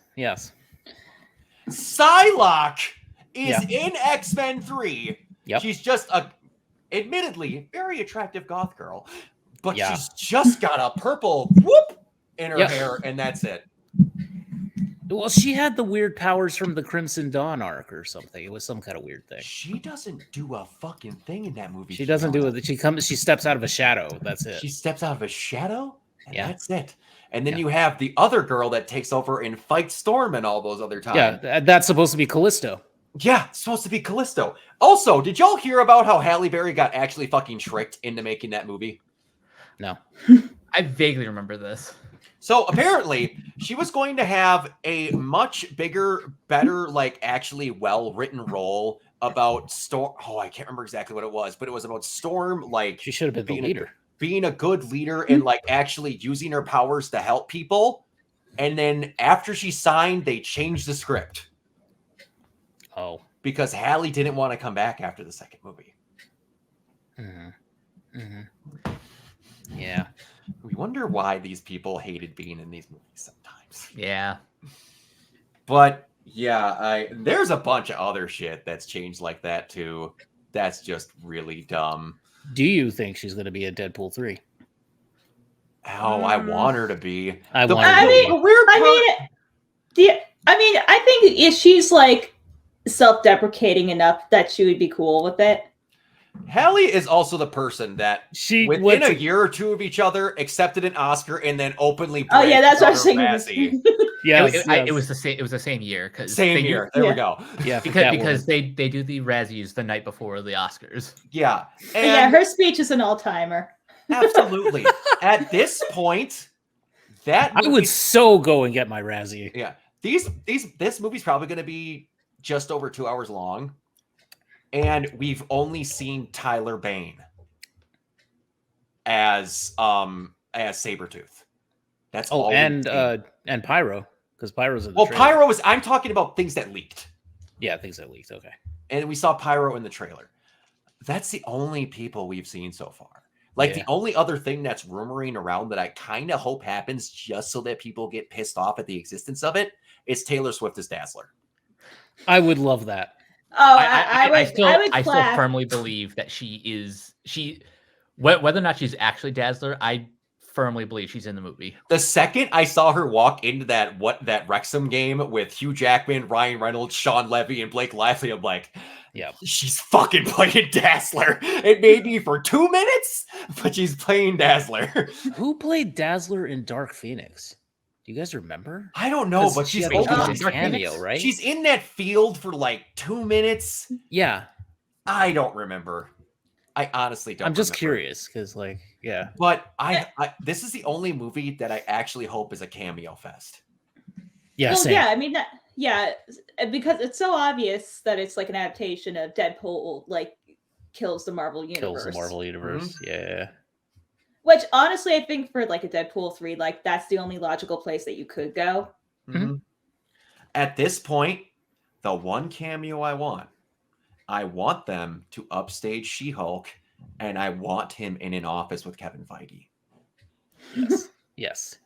Absolutely. The yes. movie Fucking-lutely. The movie needs to end where he just walks off the soundstage, Yes. says, "I'll see you later, Hugh." Does not call him Wolverine, calls him Hugh Jackman, and then walks into Kevin's office and goes, "What the fuck took so long?" Or it just starts with him walking into Kevin Feige's office demanding a movie with Wolverine. I think I would prefer that. And then just cut to black. But you know what? Yeah, I'm kind of like cut. I'm kind of glad we're getting like some more X-Men stuff again, because I think a lot of people forget in between like Apocalypse and Dark Phoenix that probably some of the best stuff of like the Fox verse for like that last couple of years. Because I was actually just rewatching a little bit of the Gifted, and then shit. Now I'm like totally just blanking. Yeah, Legion. Legion. The fact that Aubrey Plaza didn't get a fucking Emmy is like a crime against humanity, because she just was like at 200%. Yes, she was. And the worst part is, even in the worst X-Men movies, they have great moments in them. Yeah. Yep. Just here's the thing, and I know they tried it. They tried it twice. For the love of God, when you get to it, do Dark Phoenix correctly. Do it right. And do it right. Stop making it an alternate personality of Jean Grey. Fucking that was stop the intent. I know, but then the good thing is it won't be the same director twice. Or sorry, 3 times. It's not going to be Kinberg again. Yeah. And the worst part is, they were going away from that with the second trilogy. Yeah. And they showed her manifesting it for whatever reason. She manifested it in Apocalypse. Yeah. As like, I'm like, that's going to be a part of a fucking personality again, and I hate it. Then they went, nope, it's an alien now. And then it's like, and then you get to Dark Phoenix, and it's like, that was the worst part about those X-Men movies. And to quote John Campea, continuity schmotnuity is literally on top of the door at Fox Studios. Those movies soft rebooted each other every time a new one came out. Mm-hmm. I always remember First Class when they introduced. What was it? Was the First Class the one that introduced Emma Frost, and then they just randomly kill her off in between the next movies? Like, what was the point of that? Yeah, there was no point. Well, she was no longer dating the director. I'm not saying that was the only reason. But yeah, and also be okay to have sexy costumes. Don't just put her in a bra and a skirt. Do a little better. I understand it's Emma Frost, but still, like, more that's a character, but also come on. Emma Frost would be a classy sexy, I think. Yeah. Exactly. Like, she has like still, she could be the bra look, but she's got like some design going down off of this that flows into a cape or something. She looks elegant. Yeah. An elegant stripper, sure, but elegant. But elegant, nonetheless. She's got class. She's got class. She's the highest. Class is up the joint, Yeah. She's a fine. She's a high-end call girl. Come on now. She is a courtesan. She's not a the stripper. escorts. My Yes. God, if they did an actual adaptation of Dark Phoenix Saga with like Wolverine fighting all the Hellfire Club dudes, like coming up out of the sewers and shit, None of the versions. that would be awesome. All the versions Yeah, have never done a Hellfire Club. Isn't that kind of crazy? Mhm. Well, None of them. none of those versions, but they technically had the Hellfire Club in First Class. Technically, Technically, It was the even though it Morrison wasn't, even though era it wasn't I'm not going to great. dignify that. No. It was the Even Morrison though- era Hellfire Club where he made them more of like a gentleman's club kind of a thing. Yeah.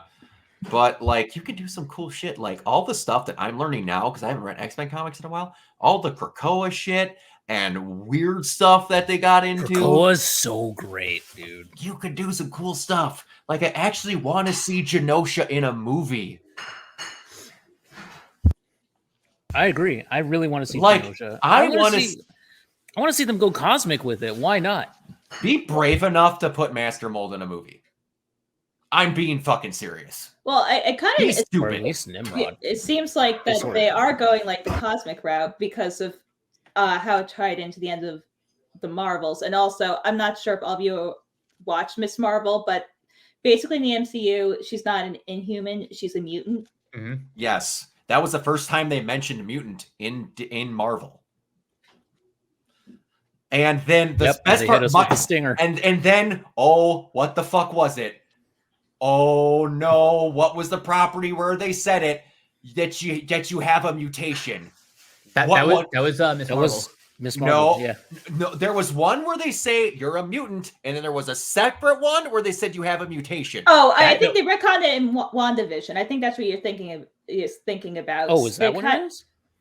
Yeah, Yeah, I because think you're they- right. No, I hold think on, you're right, hold Bree. on.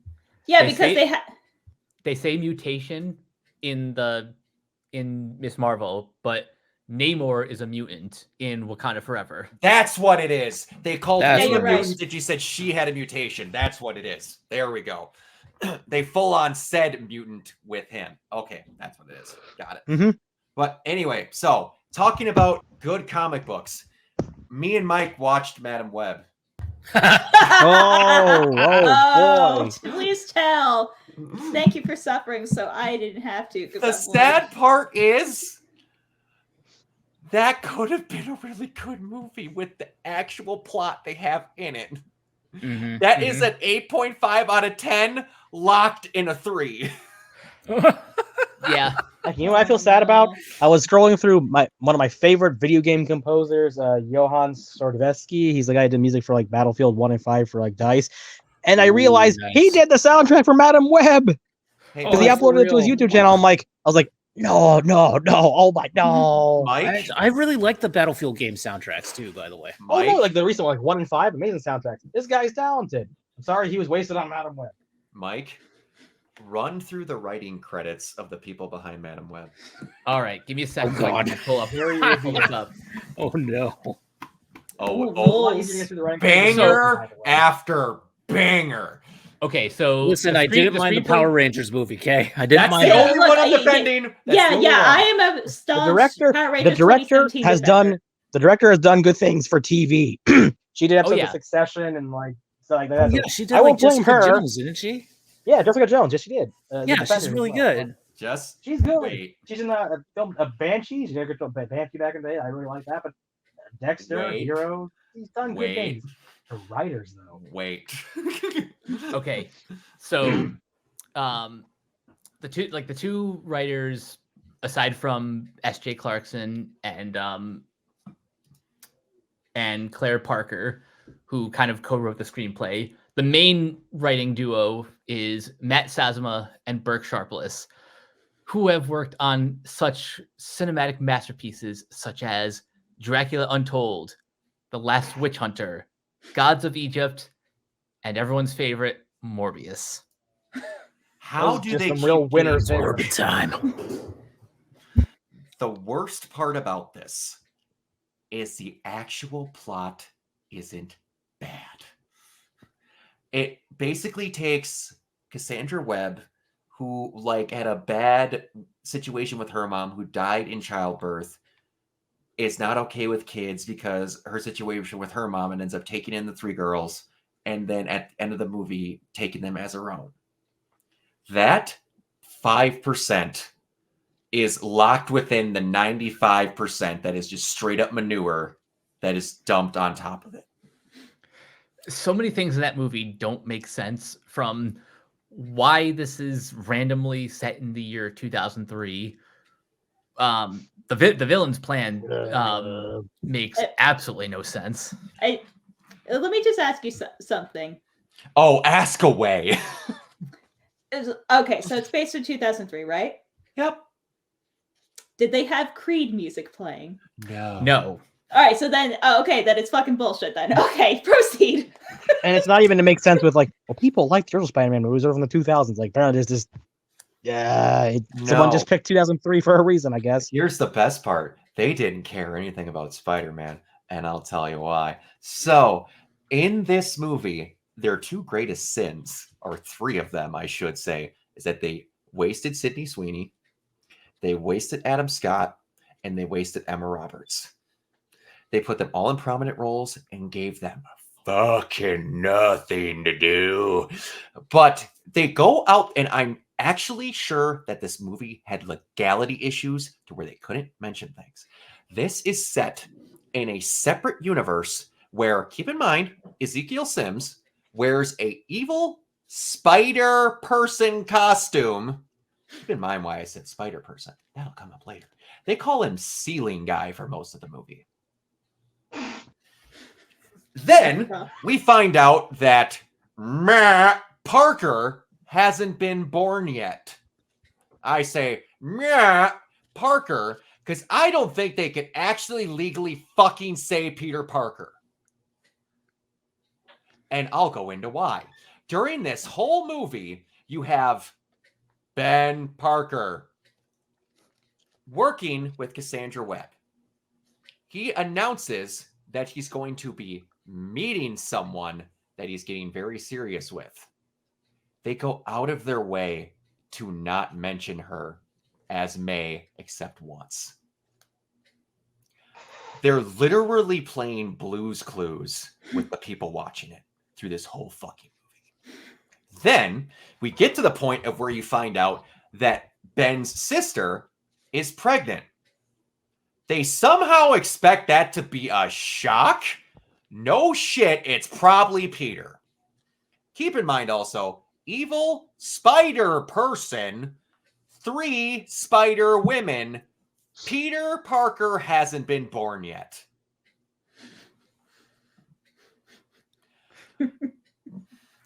And also, they are in those suits in flashbacks and flash forwards for 5 minutes tops. They never wear them in an active scene in the entire movie.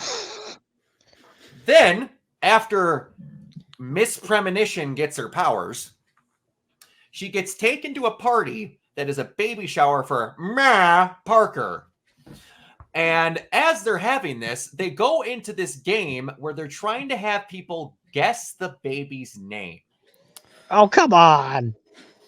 We then go, oh, is it Timmy? Ha ha, you're so stupid. No. Is it Troy? Oh, I would never. Then it gets to Cassandra, and I can't remember what she says. But then she goes, no, silly, it's and a balloon pops.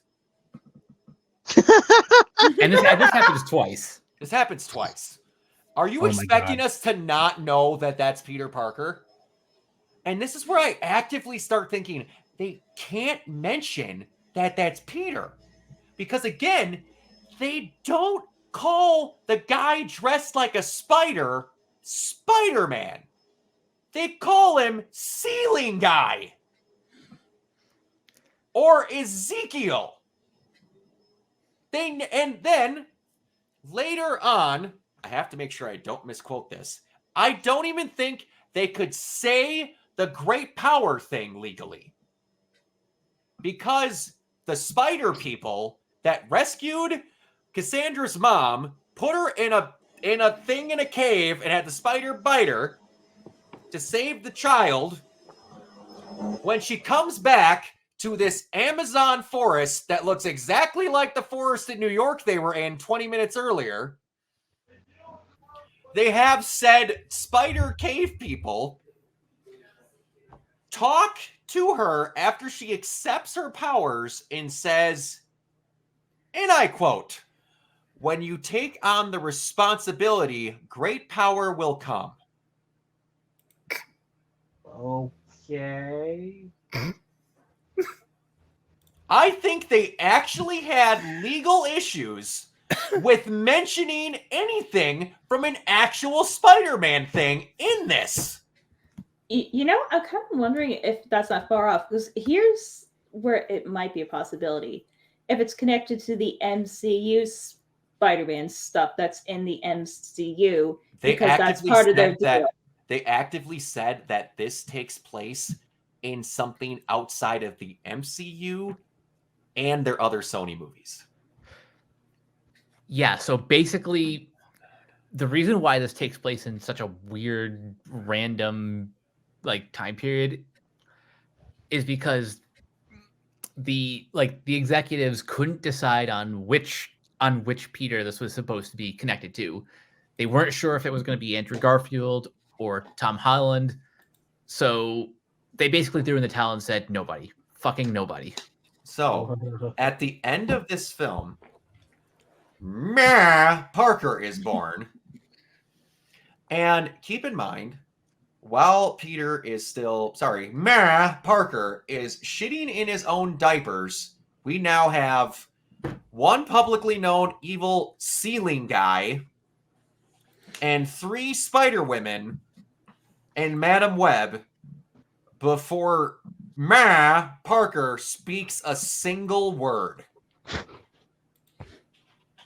And I can tell you now, in the pipe dream sequels that they would have got for this movie, ceiling guy would have been the reason J. Jonah Jameson hates Spider-Man. Oh my god. But by the way, the Wikipedia page, it literally says, from like some guy at Sony, "Oh, we're not making another Madam Web movie for another decade plus. It's all over. This movie killed it all." Oh yeah, God forbid they were actually thinking of another Madam Web movie. This was the first time in one of these Sony movies I actually felt them give up during the production. Mm-hmm. Dakota Johnson sure did, which honestly, good for her. Yeah. This movie, the way you're describing it, sounds almost less like a mid-2000s dark comic book movie and like a Catwoman style mess. The worst part is Catwoman had an actually badly written plot. Yeah. This one didn't.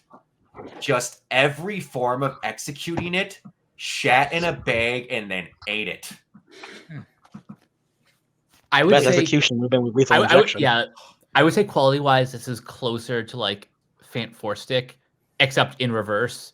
Where Well, that's another massively edited mess. Hold on. The editing on this, I was like, no. Yeah. So the problem with Fant Four Stick is the first half is actually kind of decent, not great, but watchable. Making the Fantastic Four a science experiment gone wrong was a great idea. Exactly. It's everything after the 1 year later time skip that things go to shit. Oh, you mean Madam like when people start having terrible wigs? Madam Web is the opposite, where like everything literally up until like the climax is just a slog to get through.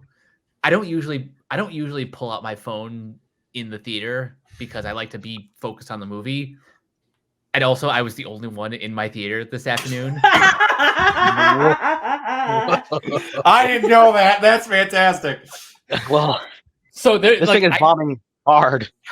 So I caught myself just like, totally not paying attention to the movie and, checking my email, checking Twitter until the third act, when it's still not good, but there are some entertaining set pieces.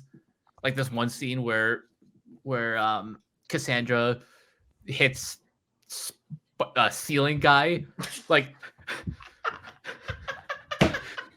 Something about Pepsi is what I heard. God. She takes the ambulance, drives it through. Isn't this the worst enemy of Ceiling Guy in the movie? Is this? It could be. Oh, Yes, that's what I've heard this. It's oh my She god. drives it through Central Park and then drives it through Times Square and then like takes him out off the top of a car, which he jumps into the hit, by the way. Yeah, but by the way, if this movie's supposed to take place in 2003, how the hell would that be happening in Times Square? Never. We're gonna let a runaway truck go through Times Square in the year 2003. Oh, Yeah, it wasn't a runaway truck. You need to keep in mind, she drove it up a parking structure and then drove through a display thing at him. Yeah. From the side where she couldn't see where he was. Yeah. Homeland Security? I don't know her. And you guys, this she has sounds really like a the best foresight movie apparently ever. to know the perfect day to do this. And yeah, and the best part is like, again, could be great. Her figuring out that she can figure out her mom issues and like be good and actually raise these girls. At the end of it, she literally turns into Oracle for them. It's a good idea wrapped in garbage. But then you get moments where it's like they go with Ben Parker to their house to watch over because going to shoot. Is it Mary Parker? Peter? Yeah, Mary Parker. Yeah. They go to their house, and Adam is watching the girls with them, and her water breaks. They are finally like away from Ceiling Guy, and then are safe. So they then go, we need to go to the hospital. Mary's going to have this kid. Without hesitation, they go, you need to come with us. We need to bring you out in public when it's been hours since you've been attacked last. You matter. Then they go, BT Dub, let's put one of you in the front seat and put the other two in the back. And then, shock horror, you get caught on a security cam on the highway. Oh, by the way, I gotta go in a minute, but I got to ask. I heard the ADR apparently was incredibly bad. Stealing Guy's entire dialogue is ADR'd in. There were only. That sounds like an ADR at that point. That's a dub. There were only 2 scenes at most where it wasn't really that noticeable. Literally every single line of his, the lip flaps did not match at all. Oh man! Oh, it's not good. You can see like the low-level Godzilla movie. Oh, it's not good. Oh, it's not good. When I'm just and the worst part is one of the worst ADR lines he gets in the entire film is his first line in the movie. Oh, yeah. You can tell right away, and you're looking at him as his mouth moves and he delivers it. I'm like, that is dubbed. What the fuck just happened? Oh man! And here's the thing: before this, because the movie's been out for a few weeks now already. I thought like, okay, you know what? People use hyperbole all the time. I'm sure they're exaggerating. It's literally the first thing that comes out of his mouth that did not fit. Yeah, it's not great. But okay, last thing on the movie. I am not misquoting this person, and I did not have a stroke in the middle of reading this. There is no credit scene in Madam Web. Oh God, this. Oh, good. Even they. Producer Lorenzo Di Bonaventura on why Madam Web does not have a post-credit scene. We really liked having the ambiguity of it and having the promise of it that stood hand to hand where the other piece would then solidify it in a certain direction. That's a word salad if I've ever heard it. Is this other piece supposed to be Craven? Probably not. I'm actually kind of just curious because at this point, Craven might bomb even harder. I don't know that's possible. Because when I think Spider-Man and his rogues gallery, the first that always comes to mind is fucking Craven the Hunter. I thought it'd be up there, Morbius. Maybe, but like this movie is making money so bad. it's making Morbius box office count look like Far From Home box office count. But my question basically is, you know, when Craven inevitably tanks, where does Sony kind of go from here? Because they grab another 6 people and try and make movies. Because really, the only thing they have is going through them that's not directly connected to like the MCU is like Spider-Verse. It's Venom. Well, I guess it's Venom 2 to expect, although, you know, Venom's in this kind of weird place where it's technically like MCU adjacent. Well, no. The chunk they took of Venom to go put in the MCU is in the MCU, and the other Venom got shoved back into his own universe at the end of that movie. They were very clever about that.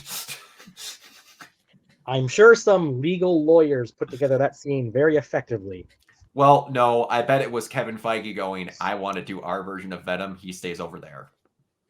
That's probably more likely. Possible. And the best part is, I honestly think, I'm not saying that I think that Craven will make a lot of money. I don't. But I think there will be enough people that like Aaron Taylor Johnson and are intrigued enough that it's rated R that it will make more than Madam Web. Plus, the director, J.C. Chandor, actually has he has like actual credibility as a filmmaker. Mm-hmm. So I feel like isn't producer his dad being played by Russell Crowe too? Am I wrong about that? Who's playing his dad? I think that's Russell Crowe. Yeah. There'll be enough people that want to see the actual actors. In this, I guarantee you, like, the only people, like, nothing against Dakota Johnson. She's a fine actress. Dakota Johnson didn't want to be in this movie. And you could tell later on. There is some lines that made my roommate actually cry laughing at her deliveries. And also, be there. And I totally believe the alleged story that she was lied to, like, about it. Oh, I don't doubt it. I don't doubt that either. Also, I gotta go. Apologies, I couldn't be here all along because of our legal work. But you're all good. Yeah, the movie sounds just absolutely terrible, but in a very entertaining way. Where like, I'm happy this happened because boy, were this some good laughs. Yeah, it's proper popcorn fodder. All right, but I don't know where they're gonna go after that. But anyway, that's enough about Madam Web, and there's nothing about dumb comments that got said by people that didn't deserve to be in movies. By the way, Rachel Zegler won an award for Movie Star of the Year over Keanu Reeves and Tom Cruise. All right, I'll take this one from here.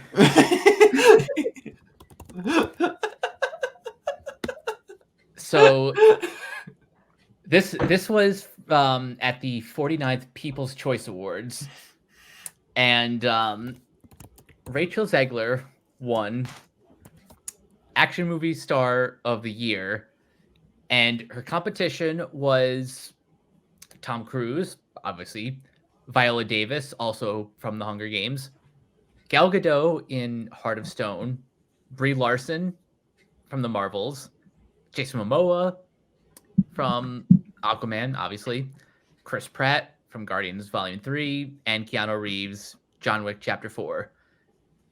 So Now don't worry. These awards don't matter because don't. Because the People's Choice Awards are voted on by the public.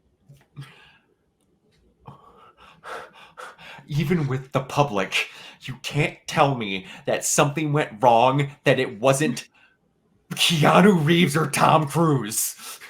What actually happened? It should have been Keanu Reeves. It should have. Yeah. It absolutely should have. Nothing against Rachel Zegler. Like she's a great actress, but it's not action star. Not as action star. I don't mind her either. Smash, Shazam too. I don't mind her either, but she's another one that has a bad case of I like to regularly put my foot up my mouth up to my crotch. She's very bad at because when people are making comments, it's like, I had to swim and do other stuff. I don't know what those other people did in movies. Like get hit by a car multiple times, fly down 50 flights of steps, get military training to handle guns properly. Yeah, that they didn't do anything. I'm glad you're making these comments because it makes you sound great to the public. Can you just not talk and just act? Well, here's the thing. I don't know why, like at this point, like why doesn't she have a PR person? Because I'm like, because when you get to that level of celebrity, I'm like, you really shouldn't be saying anything on your own. It's like no one handles like your social accounts. Like just no. Yeah, I don't know. It's getting to the point of where I think that she would overtake her PR person, even if she had one. But anyway, I had to get my 2 cents in on that because that really irritated me. That is irritating. But yeah, anyways, Borderlands trailer. Didn't hate it. Didn't either. Didn't hate it. Looks fun. I don't know why they cast Kevin Hart as. Yeah, that was kind of weird to me. But That's weird casting. That's left field. But I mean, I did not hate the trailer. Kate Blanchett with multiple automatic weapons is fine. The weird And thing red is, hair. I kind of wish they would have made Kate Blanchett like paler. Yeah. Because Yeah, like I see what you're saying. all of the sirens are pale. Yeah. So that was the only thing that was weird to me. But yeah, I mean, apart from that, I'm like, I'm cool with it. It is what Yeah. it is. It's not going to be anything like the games. It's going to be its own completely different thing. It is what it is. It is what it is, you know? Yeah, it looked all right to me. It looks I mean, all right. it could have looked a lot worse. That's what I'm saying. I was like, yeah, you know what? This could have been way worse than it was. The only thing I wish would have been different is I wish they would have played Ain't No Rest for the Wicked during the trailer. True. Well, maybe trailer for two. the second trailer they'll do it. Because, like, I don't know how much you know about the game, Mike, but that was basically the song of Borderlands 1. Totally the song, yeah. And it fit really well. That much I do remember. It fit that about as well as it fit the Lucifer premiere. Mm-hmm. Pilot. Yeah, it looks cool. Jack Black again is getting to be awesome. I think he's going to be fucking great as Claptrap. Oh yeah, so, that's fantastic. Yeah, I have no complaints. Yeah. Tiny Tina, was that supposed to be Tiny Tina? That's Tiny Tina. I've never seen her in anything else, but I'm like, I don't know. Okay. Yeah, I'm like, okay, but not quite. But okay. It's whatever. I mean, I hope that at some point Ashley Birch gets to like talk to Tiny Tina. I want to see Ashley in it just somehow. Yeah, like just cameo or something. That would be cool. Anything, it'd be cool. But yeah, it'll be. I just don't know what they're gonna do. Yeah. Because they. Correct me if I'm wrong. They haven't shown who the villain is. No. So it's either. Oh, what was her name? Steel from the first. What was her name? I would imagine they're going to follow the first game. Yeah, because like I doubt they go Handsome Jack right away. I don't think they would go with Handsome Jack, not right away. No, he sounds more like a sequel villain. Well, he literally was a sequel villain. I mean, it's not like it's the biggest deal, like what they do, but I'm just he is the most memorable villain of. Oh, absolutely. Yeah, it'll be interesting to see what they do and who's playing whoever the villain is. Yeah. Because they kind of only have ever talked about who the main cast is. But we shall see. All right. Speaking of Sony again, Sony will market, sell, and distribute new Disney releases as well as catalog titles on DVD, Blu-ray, 4K, Ultra DVD. How is that a thing? Retailers and distributors in the United States and Canada. You want to know why this is a big deal? Because Disney pretty much revolutionized like the home video market. Like throughout the 80s and the 90s, they were pretty much the kings of home video. Yep. It's pretty much what all of us grew up on. Mm-hmm. And the fact that the fact that they've given up on physical media and have pretty much said, here, Sony, you do it. And they gave it to the people that make the best versions of physical media, period. Mm-hmm. Sony made Blu-rays, for crying out loud. I kind of like this decision because, I mean, let's be real, like Disney's releases haven't been good in like a long ass time. No. and you know, especially like when it comes to 4K. So I'm kind of hoping that means we'll get like some more 4K like legacy titles, and a lot of companies are doing this now, and I would rather have Disney give the rights to someone who will make this stuff versus them where, you know, home video releases aren't really their prerogative right now because the market's, you know, kind of dried up a bit. Yeah. Yeah, I just found that I was just like, we can't get Spider-Man back from Sony. And we give them, here, have all of this. So does this mean, is this like their entire back catalog? Like how far back does this go? I don't know. I think it's, from what I understand, like use future releases and basically like any reprints. Basically, instead of doing it in-house, they're just going to license it out, essentially. Yeah, which a lot of companies have done. Just kind of backtracking the anime, like for years, like Viz used to self-publish, but they've been like publishing like under Warner Brothers Home Entertainment for like well over a decade. Yeah. And also, I think recently Warner Brothers and Universal had a similar deal where they were kind of sharing home video distribution. Yeah. I mean, I know jobs and stuff, but at least something like this kind of makes sense, you know, to consolidate a little bit. Yeah. I mean, it's better than like having literally nothing at all. Yeah. Agreed. Like I said, you're giving it to the people that like took over revolutionizing home releases with the actual format of it. Yeah. So, yeah. They're spending money in good places where it needs to be spent. Speaking of spending money in places where it needs to be spent, Joker's budget is $200 million.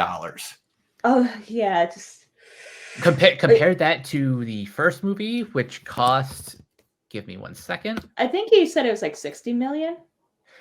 Wikipedia says 55 to 70 million. So yeah, right around 60 million would be a safe guesstimate. A quarter of this is Lady Gaga and Joaquin Phoenix.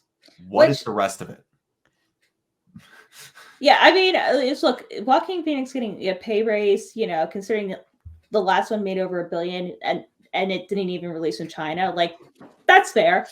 And then and then Lady Gaga has like Cloud and Her Bear, like fair too. I mean, it's a little expensive, but still both of them are under like 30 million versus like late stage like Robert Downey Jr., where he was making like 50 million for plus like back end. Right. So I'm like, for what it is, like they're being like reasonable. Unless they're building like a whole ass like theater and there's like a rotating stage. Yeah. I even if it has like, you know, old fashioned like Hollywood style like dance numbers, I can't even imagine how it come to that. Like even if you include marketing, like I just don't. Is it? What do you think? I have no idea. I'm trying to come up with things. Would any of this have to do with like insane licensing?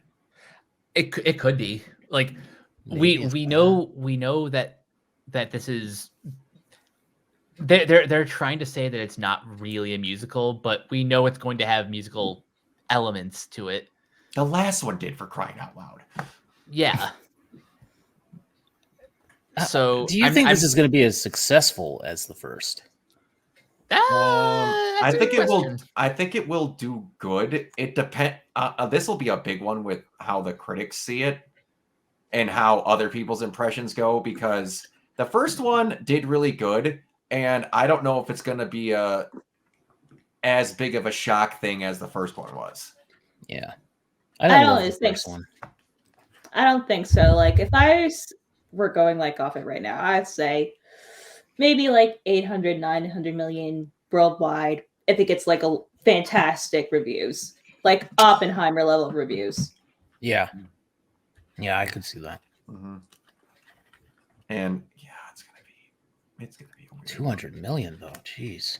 Yeah, that is a pretty hefty chunk budget. of Huge change there. Yeah. But okay, so one before we get to the last bigger subject, I guess. Another gaming company sadly basically pre-announced that they're going to be doing layoffs, and it's a gaming company that I like quite a bit. Supermassive Games that did Until Dawn, The Quarry, all of the Dark Pictures collection. Dark Pictures, yeah, anthology, yeah. They've basically pre-announced on Twitter that layoffs are going to likely happen. That's never fun. It's never fun, and the thing that gets me, gaming is more profitable than movies is somehow. Yes. Can't explain it, but they are, and it's like somehow, coming off again one of the biggest boom periods in the entire industry. Massive freaking layoffs, unbelievably massive layoffs, and the worst part is it's basically happening in most places in the physical media departments. Yeah, that's where all of Activision's was. So, yeah, I don't know. I hate hearing about layoffs at successful companies. Really chaps my ass. Same. I don't think you should be able to make multiple $1 billion a year and say you're saving money by cutting out $100,000 of a budget. I'm no math whiz. Unionize, game developers, unionize. That's all I can say. Absolutely, they need to unionize. Unionize, because this is getting insane. Look, the moment gaming joins like IATSE, like it's literally game over, man. Well, game over, man. Here's the thing. I'd like them to unionize and be in a union. If they join one or make their own, if they join one, be in one that actually cares about them and not be in a situation that the voice actors are in. Yes. Yeah. Yes. Agreed. Because that is fucking bullshit. Well, here's the thing. I mean, hindsight's like 2020, but SAG and AFTRA merging was a fucking mistake. Yeah. Because their interests, other than like that kind of like weird area with like motion capture of video games, like none of the shit aligns. Nope. It doesn't. It really, really doesn't. They don't have the protections, and all this shit gets done above board, above them, and they just have to deal with it. When you go and talk about how we're holding out because AI is going to be this big sticking point that we just can't deal with for our actors. Fuck you guys, though. We're going to sign you up right away. Are you actually kidding me? What was the point? What was the entire holding out point? You got a deal and then told the people of a giant chunk of it just, yeah, we didn't actually care about you during any of this because you're not actors. Oh, yeah, it is, but their actors want to get into animation. Yeah, I don't. I mean, it's one of the anime websites, but you know who this like really fucks over? People who do like commercial VO.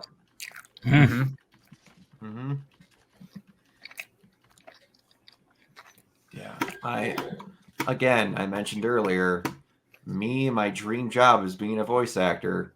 Day and day. It's more of a, do you really want to do that as a career, though? It's going to be hard because you're not stated, and now they're all this other shit.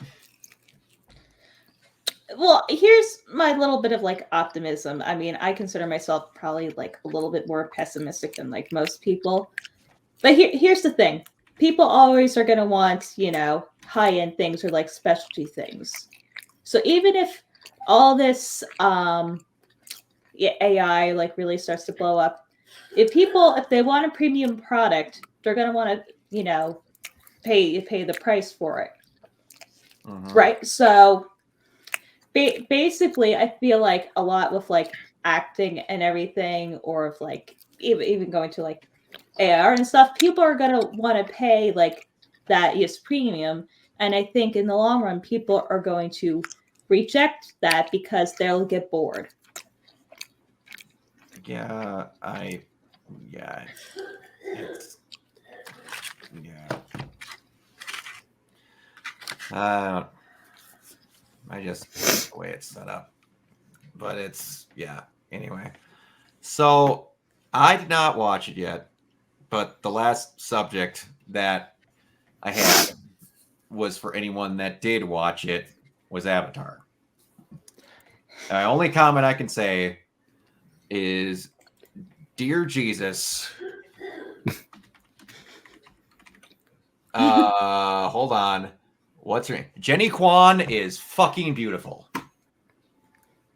All I saw was a scene of her taking the makeup off, talking with Sokka, and my brain rewired.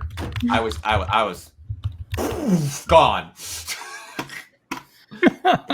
I was fucking holy dear God. I mean, the actors I feel like are perfectly cast. There's just other things where like I don't think it's like a 10 alarm like train wreck like Madam Web is, but from what I've seen, oh my god, like the structure and like the dialogue is all over the fucking place. So, and also there's several other things that kind of like piss me off. I mean, yes, I don't want it to be a one-to-one to the cartoon, but the choices they make are like such a fundamental betrayal, and it just makes things make so much less sense later on. Like, why the fuck in like episode 1 it has like the first 3 episodes of book 1? Okay, it's fine. I mean, that's a little quick, but then they do shit like having secret tunnel in like episode 2, which is a season 2 plot line. I don't know if you guys know Man of a Thousand Thoughts, but he tweeted out watching episode 2. He said, "This is where the original creators left the show." I don't know specifically what he's talking about, but just vaguely from what I've heard, it sounds like they were in the right to leave. Well, here I've heard multiple weird stories about that whole thing, that some people that worked on it have said both ways, that the creators wanted to change stuff as well and just didn't want to change it in the way that they changed it. That they didn't like how the story was originally done and wanted to change stuff as well, and people wouldn't have liked that either. You're kind of in a no-win situation when it comes to adaptations, because on the one hand, not everything is going to translate from animation to live action. Like you have to go in knowing that, but also the original show is still regarded as one of the best animated series period of the last millennium, like of the new millennium. Mm-hmm. So no matter what you do to the source material, people are going to throw a fit.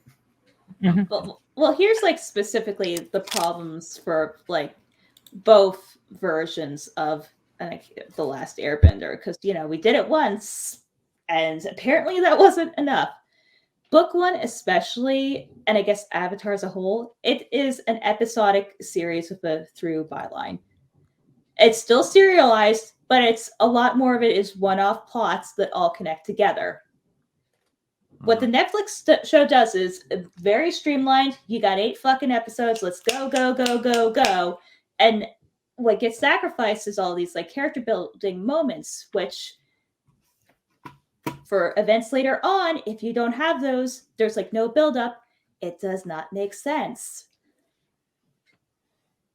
Yeah, I have to, like I said, I've talked to other people about it and I have to watch it myself to see what it was like. I've heard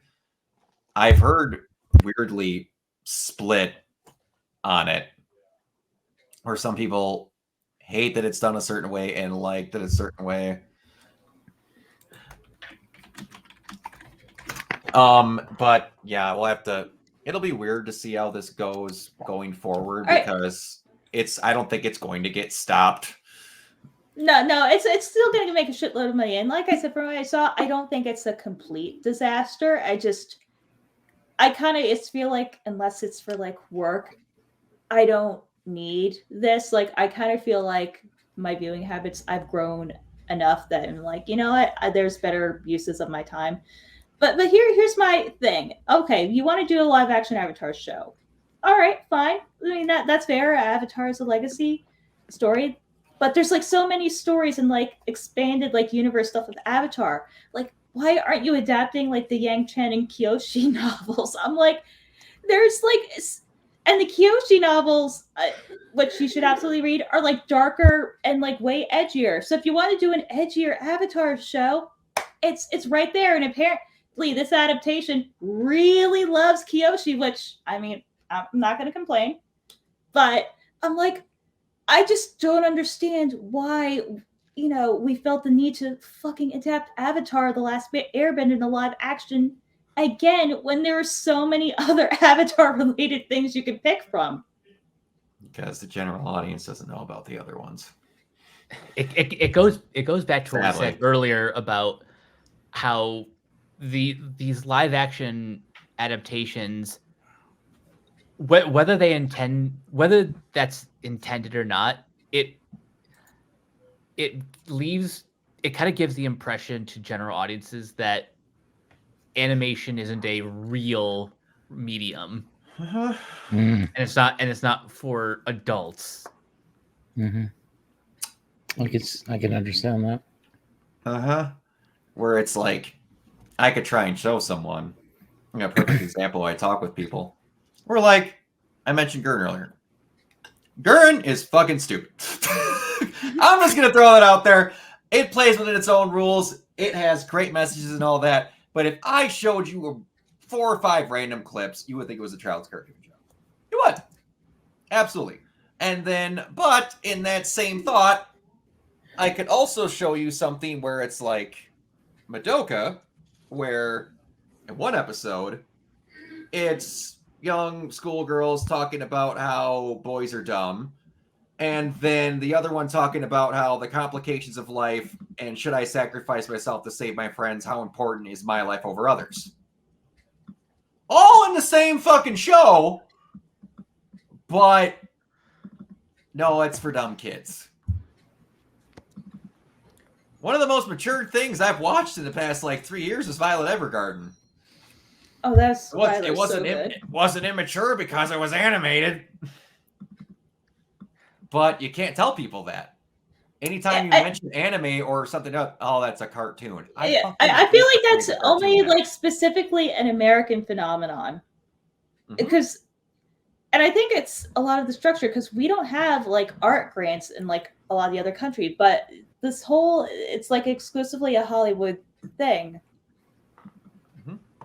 And which the only reason that it exists is primarily so they can pay animators less. And again, bringing it back, voice actors less. Because they get stuck with the lower price pieces on the slower stuff like anime and shit like that. And then when you want to do the bigger roles and shit, they don't get voice actors. They get other people whose voice they like and then stick them in it. It's all a broken system. Like everything about the animation industry has to be reformed, like across the board.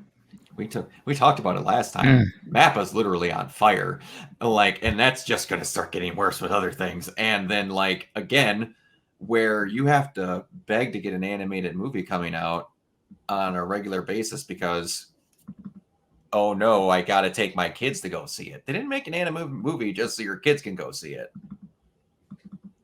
A perfect, great example, Toy Story.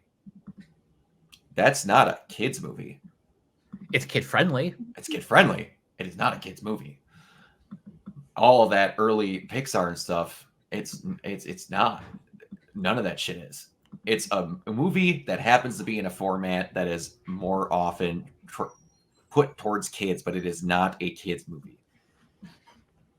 Or even like some of the newer like Pixar stuff, like Turning Red. Yeah, it's a movie that like young kids can enjoy, but it's definitely has more of like an older like teen movie, like kind of like John Hughes vibes, but it's like the 2000s. And yeah, but then also on the other side of it, in order for a animated movie to have to be considered adult, it has to be Sausage Party. Why? Why does it need to be raunchy as fuck and swear and all that to only be considered adult? Fortunately, on television, adult animation, especially over the past couple years, has gotten better. Yes, it has. That is very true. With shows like Arcane and Blue Eye Samurai. Yes. Oh, Blue Eye's so good. Anyone who's not seen Blue Eyed Samurai, watch it. Same with Arcane. Yes. They're both really good. And I know it's not the same thing, but Cyberpunk. Oh, Edge Runners? Yeah, Edge Runners. Edge Runners is really good. And it's one of those things that vacillates from stupid dumb to extremely meaningful and adult. It's all the same thing. It's almost like subject matter. So stupid. Oh, yeah, but that's the system for how we classify things is so stupid. The ratings board is broken. I watched Airplane again the other day. That movie is rated PG. Yep. There is full frontal exposed breast in that movie for a good 5 seconds for no reason. That movie's PG. A woman hangs herself next to the guy telling his story. That movie's PG. Back when PG meant something. I try to explain to people, I'm like... And also, Raiders is PG too. Is it? Yeah. Holy shit! I didn't realize that. The PG-13 Temple of Doom. The PG-13 rating didn't start until after Temple of Doom, and I'm pretty sure that and Goonies. I think it was either Goonies or Gremlins.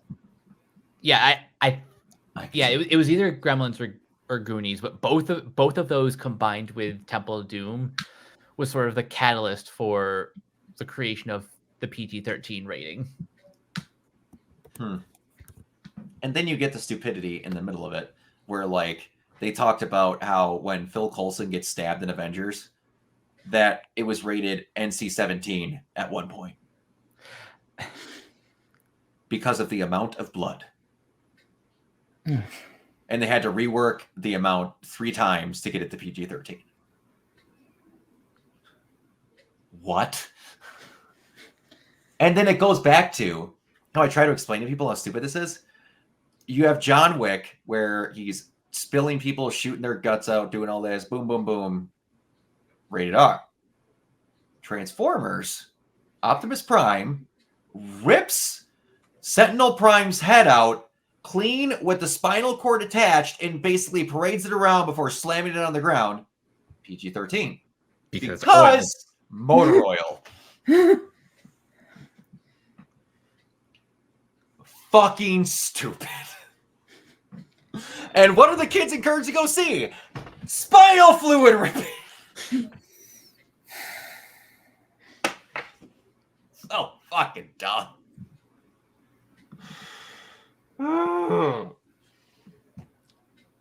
Anyways, anything else that anyone wanted to talk about quick before we get out of here?